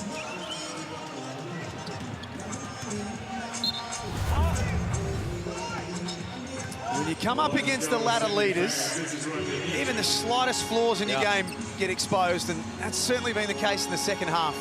Also why, I've gone back to a more traditional five with Jonah Bolden out there. Also why I'm not a huge fan of being a switching team, right? Yes, it's one thing to have the versatility to do that, but it can be a lazy defense. It can be a defense where you know you're switching. That's an offensive foul on Joe Luala-Chul. And how do you get that offensive foul? Angus Glover trying to fight through everything. That makes the offense want to have to move a little bit on the screen. Have a look here from Angus Glover. It's caught in that and then eventually tries to fight over. It wasn't a whole lot, but it's enough to make JLA say, okay, you want to go over the top, I've got to move. Well, he's moving his feet, Pete. He's not planted down, and that's the best thing when you are getting screen is move your feet. It makes the offense not know what's going on. Here's Glover for his second knockdown of the quarter. Jumps out. 3 of 6 for the night for Angus Glover. And Golding turns the corner. Had to change his mind late. Luala-Chul takes care of the rest. Pretty well defended by Jonah Bolden there. Chris Golding rise up. That's going to be another turnover. Again, just knowing who it is. I realise you got Kawat-Noy down there, but you got Delhi on him. You don't need that. Let the ball go to the other side and get yourself a set. Looks like a mismatch, but I can promise it's not. No.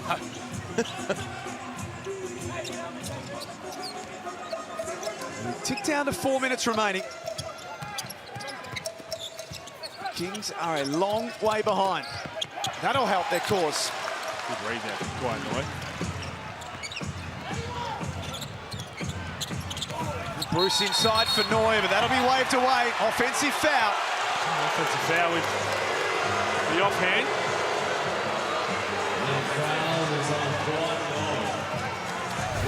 The crowd didn't like it. Right there with the elbow. There it is. Just didn't have to do it, did he? Chris Golding beat. That ball was a great pass as well. Just catches that and goes up with it.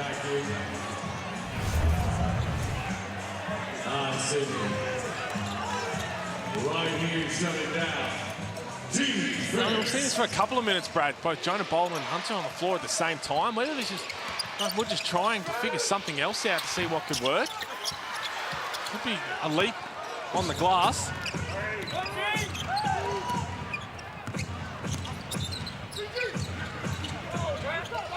Hunter. Goodness me. Again, that's can be the flip side of it, right? You're going to have some rim protection, some guys who can dominate the glass, but looks like they didn't know what position they needed to be in during that offensive set. Yeah, well, another turnover. I thought they had Jalen Adams coming down, and Jonah had Delhi on him. Now, that's the one you throw it inside right there, but they missed it, and then there was the turnover afterwards. 14 turnovers tonight for Sydney. There's been some costly ones. Dellavedova had his shot partially blocked by Adams. Still trail by 14, the Kings. They need quick buckets, and they need stops. Sounds easy when you say it like that. Adams denied.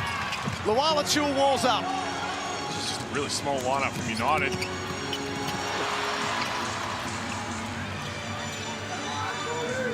Dellavedova. Take his time, set things up. Hand off to Chris Golding, who drains another one from deep. And Melbourne United are playing winning basketball in the second half. Sean Bruce was all over him. He just knew he was going to have enough separation. Have a look at this. You can't do a whole lot more. than Sean Bruce. He was right there. What's this? He's going to fight over it. The only thing is that's got to be Jonah Bolden, just a step slow. Doesn't need much space at all. All of a sudden, Chris Golding's hit his 4th 3 of the night. 89-72. Melbourne have blown Sydney apart in the second half. They have. And again, credit Melbourne United. Their offense has stepped up when it's had to, but back to the defensive woes from the Kings, giving up 89 points with 3 minutes to go, and all of this damage has been done in the second half. This year, look, the scoring average is up across the league this year. Normally, if you can hold a team around 80, you should be winning most games. But now it's around 84, 85. It's going to be around the magic number. The more I've watched this game, Brad, the more I've noticed that you look at how aggressive Shayley and Matthew Dellavedova have been. They have been hunting out certain matchups. They know that Sean Bruce is going to sit on Chris Golding. They know that Geordie Hunter and Jonah Bolden are banging bodies against JLA. They want Jalen Adams in everything.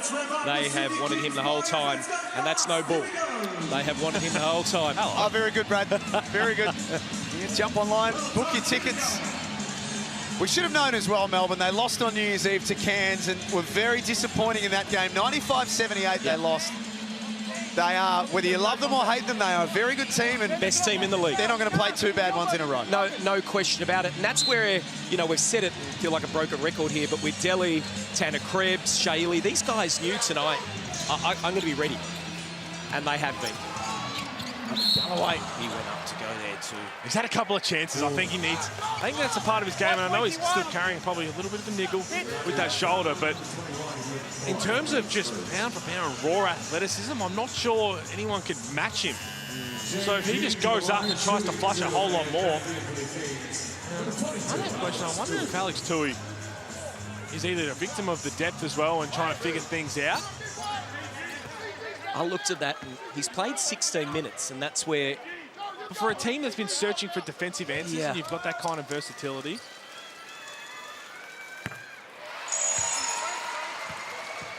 Back to the... Jalen Adams exits with 8 points, he has 5 assists, he's got 6 turnovers. And again, to go back to watch the film, anytime Shayley and Delhi had Adams on, their eyes lit up. Yep. And that's okay, you can have that, but that's what you need, the help to be ready to roll. Well, it's 2 in a row now that Dellavedova and Illy have done the job on Jalen Adams. He only had 9 points when they played in round 8. So they've found a way to stop him, which not many teams have been able to do. Well, unfortunately for him, that's going to be an easy foul call. Delhi, who's... Oh, wow. I would suggest that's going to be reviewed. Yeah, he already has. He's called it. Looks like Delhi He's caught or something there. He's got him for 5. Come here. I called the time I can talk to you.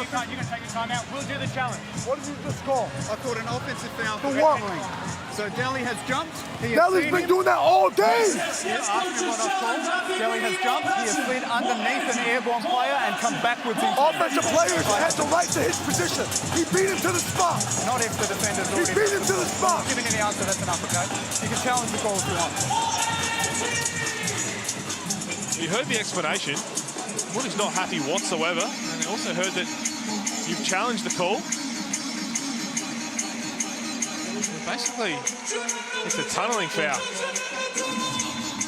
Is what Well, the interesting comment there was he felt that Delhi was in the air, and then Bruce's initiated the contact. Which lie, but let's have a look.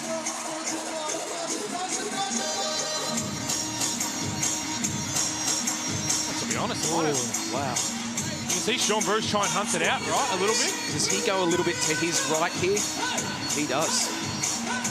He doesn't. I'm going to say I agree. Right there, that angle right there, you can see Sean Bruce was looking for the contact. Yep. And whether Delhi just jumping to get out of the way. And if you are Sean Bruce, everyone who's played the game has been in that situation, right, where you know the defense is coming. Oh, look at that angle there. And you try and draw that foul. We've all been there. We've all tried to do it. Absolutely. That angle, to me, I think that's going to stay. Yeah, I think it is too. Sean Bruce didn't look over his shoulder and move to the right. And Delhi cleans him up. It's a different story.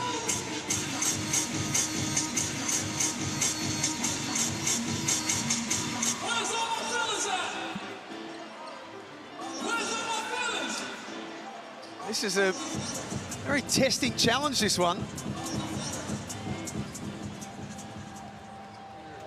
Michael Aylan, the senior official, right next to us, is just about ready to go. He's up. After review, the coach's challenge is successful. The offensive foul will be cancelled. There was also a technical foul, however, after the play. We will resume with one shot to Melbourne, followed by side ball to Sydney on the hash. There you go. Wow. As I said, we've all tried to do it. When we've played, we've tried to draw that foul. See that. I assume the technical foul is on the coach, is it? Mike called for the ball. Why the Bruce is in his head? It's on Ball to me in the huddle. That's what he got the text called for it. No, I didn't. I wasn't even looking at it. No, I was looking at you to the paper challenge. Wow, so they called that on Sean Bruce. Sean Bruce for throwing the ball.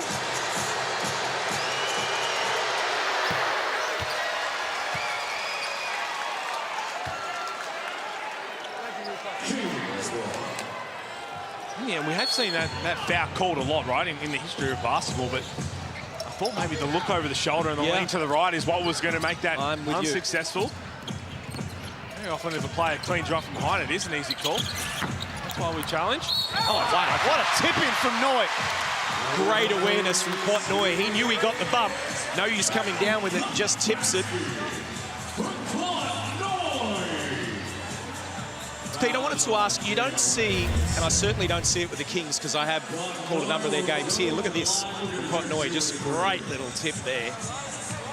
But I don't see a lot of pressing up the court. Now, I know Melbourne have good guards, but 2.5 down by 14. Do you try that? Well, this is what I'm talking about with the personnel. It baffles me that Sydney Kings haven't figured it out defensively yet because personnel-wise, they've got all the pieces to do it. Like Galloway at the top there, and again, long arms. I don't necessarily think they have to be pressing teams to turn it over, but just to slow another team down and maybe make them start their offense with 12 seconds to go instead of just walking it over the floor. Definitely. But again, you have the length of Alex too. You can throw up there. You've got Angus Barber, and again, we're starting to see that down the highway, right, from Justin Tatum and the Hawks. Okay, when they bring the bench unit out, we're going to get all up and in. We're going to run through a lot of players. We're going to try and speed teams up. Well, you look at that play there. Now, yes, it's a foul, and the one guy you don't want to foul is go to the free throw line, but if you're doing that with 7 minutes to go, not 2 minutes to go, I don't have a problem with that. There was 12 seconds left on the clock, I think it was, on the shot clock, and they've still got the ball near half court. And that can create turnovers. And it's just about discipline, right? Okay, we've done the job because they're not in a set. Yep. We just got to now play solid defense for the next 12 seconds.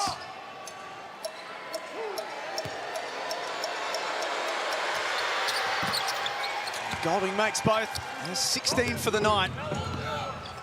It is a 15-point lead to Melbourne United. Almost another turnover for the Kings. It's been a problem for them.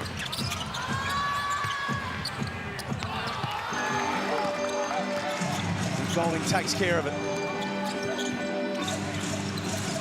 Less than 2 minutes remaining. See, right now, set him up, and then you just don't need to do anything like to cheat.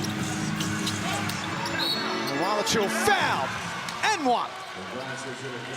Basket, purple 21. Zapped the energy completely out of it. Kudos Bank Green in this second half. 94 points allowed so far. They're playing small ball, so they're switching everything. They're going to be undersized. Even on those instances, Brad, right? Okay, so if this misses, the guys coming across who are undersized against JLA, how does he not get the ball? Someone's got to drive him out of the court. Yep.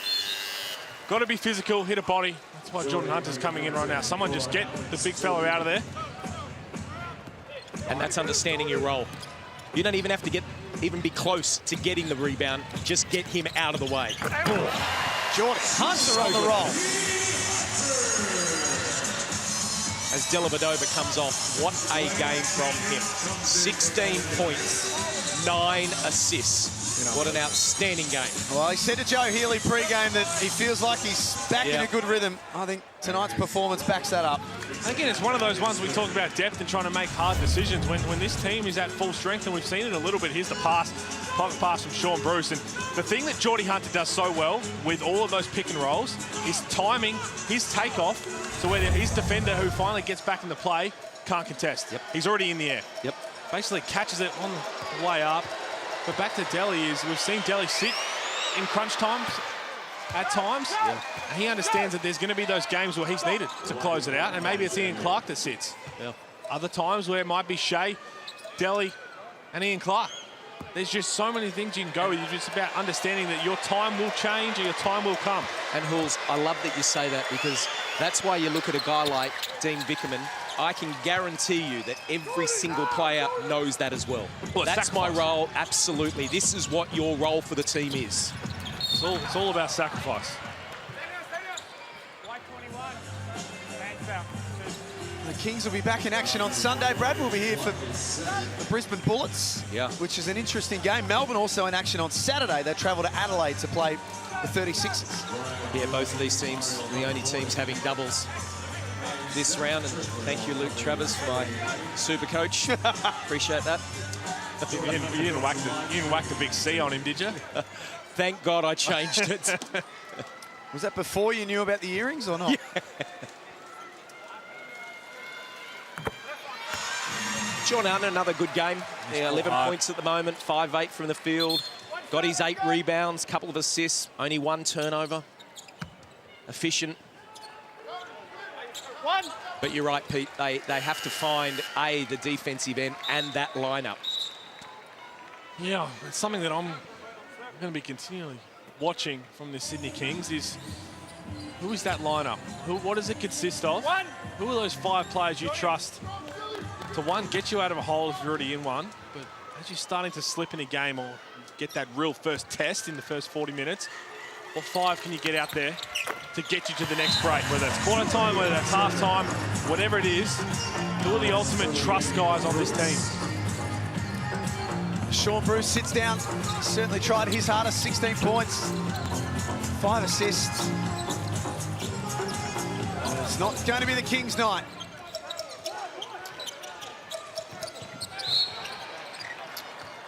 Well, Shaley, he'll go to the line for their 60th and 61st point of the second half. And that is just not learning from what you did the first time round. And that is exactly what happened. And that is really inexcusable when you see a team. Yes, Chris Golding may have had 35 last time. And they've done, I guess, an okay job on him. But he's got 16 points. But he's only taken 9 shots because he knew this is my role tonight. Exactly right. Everyone else stepped up and we praise it. A guy like Tanner Krebs hit those 2 big threes in the third quarter. Kind of got them some momentum, but this man right here, and Jack, you spoke a little bit about what the job they've done on Jalen Adams. So often we talk about bounce-back games for offensive players, right? You don't think that Shaley and Matthew Dellavedova sat with one of the Melbourne United assistant coaches after getting beat up by Cairns once again by Pat Miller and Jim McCall, and were begging for this game to hurry up and start. They wanted this opportunity to come back and show they are 2 of, if not the best backcourt defensively in the league. And they've done that. Well, you're right, and you look at it. No, I'm with you, Pete. I'm not a massive plus-minus, but he's minus 29. Jalen Adams. Yeah. Now, sometimes, you know, you can give or take, but that is big. And I tell you, those guards, they'll be looking at that going, yeah, that's us. No question, Delhi and Shea would be very, very happy. Well, the flip side would be a nice luxury for Team Nickerman to have those 2, no doubt. Yeah, wow. But again, you look at the way they play, those 2 guys, and can you ever question their effort? No. They're always going to be locked in. Good to see Brad Newley get some minutes here. Obviously a Sydney favourite.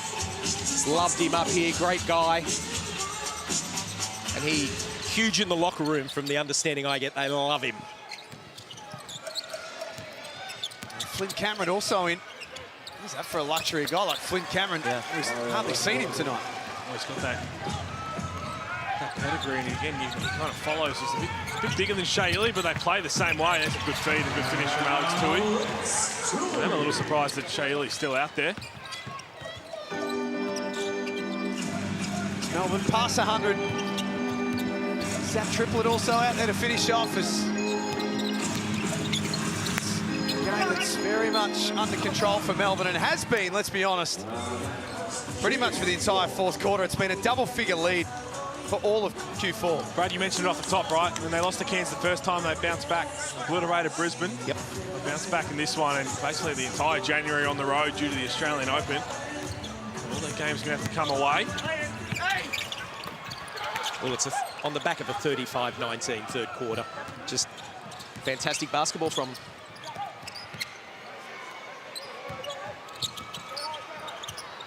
one last look for Cameron. They were never going to play two bad games in a row, Melbourne United. After being pumped on New Year's Eve, they hit back hard in their first game of 2024. Winners tonight over the Sydney Kings, 101-85 in a dominant second half. Dominant's right. Went in at halftime thinking this was evenly poised. And Melbourne United just came out and just put them to the sword. A lot of questions around that Sydney defense that we kept harping on about, like a broken record, Brad, but everyone stepped up, and look at the contributors they had. 6 players in double figures to 3. And it wasn't just the main culprits. Yes, Chris Golding got going in the second half. JLA was quiet. It was Delhi, it was Tanner Krebs, Kyle Bowen was huge. And Shea Illy, 19 points. And continue to show why they sit at the top of the ladder. Full credit to Melbourne United. Great performance tonight.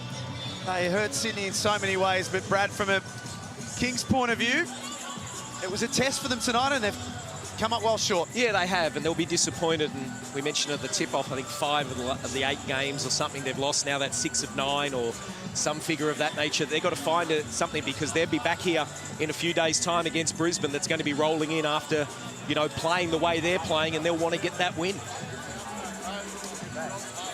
Here's Melbourne United, a very happy team. That takes their road record to 7-1 for the season as well. That's outstanding. It's the test, right? That's why they usually have a lot of front-end at home games due to the Australian Open. And now they go on the road and have a chance to just build this chemistry and make a run at it. Let's get over to Joe Healy. Thank you. I've got the Foot Locker player of the game, Matthew Dellavedova, with me. Delly, a great performance by yourself, but it was a really good team performance as well. Everything changed after halftime. What was said that enabled you to come out firing? I mean, we got a deep team, and we just got to keep trying to wear teams down and keep applying pressure. And we did some good things in the first half, but didn't quite get the result on the scoreboard. But I think we really locked in that third quarter, got stops, and you know, Tanner was big, knocking down some threes. KB on the boards, Shilly getting in the paint, scoring, a lot of contributors. A great response after New Year's Eve as well. How proud are you of the group and the way they rallied? Yeah, I mean, we haven't had too many, you know, poor performances this year, and, you know, it didn't sit well with anyone, so definitely wanted to bounce back and have a good performance tonight. Well, congrats on the win, especially on Tanner's birthday as well, so enjoy it with the group. Yeah, thank you very much. They'll come away very happy tonight. They get the job done, Melbourne United. 101-85, they defeat the Sydney Kings, and they improve their record to 15 wins and 4 losses for the season. We're back to wrap it up on the other side of this.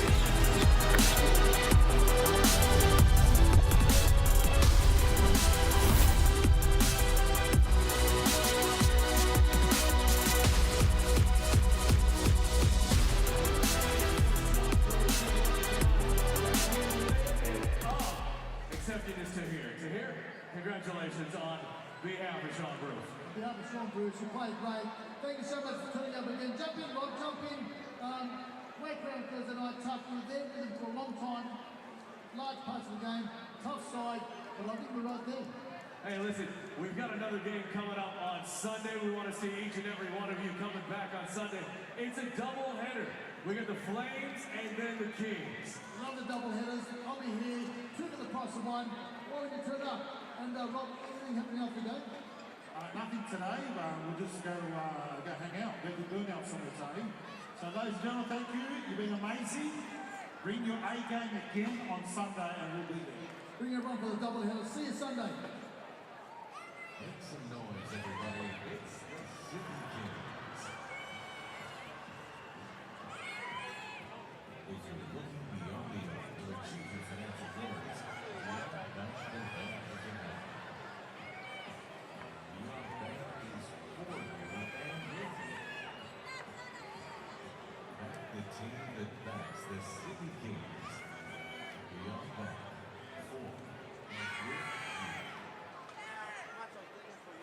Stay on top of your game at Harvey Norman with the latest tech.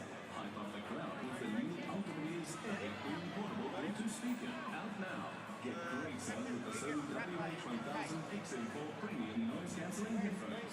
Game like a pro with the awesome Xbox Series S. Beef up to security with the new Arlo Essential 2 camera pack. Includes 4 outdoor cams. Shoot and score with win-rate deals now at Harvey Norman, official retailer to the Sydney Kings.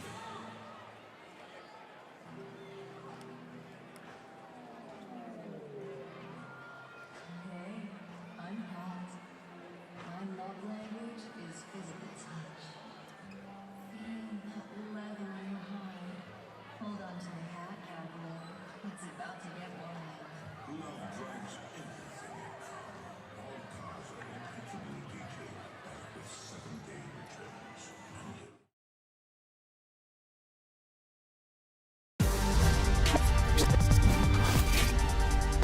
Yes, welcome back to the Hungry Jacks NBL. What a result for Melbourne United. Winners 101 to 85 against the home side, the Sydney Kings. Brad Rosen, we love this rivalry.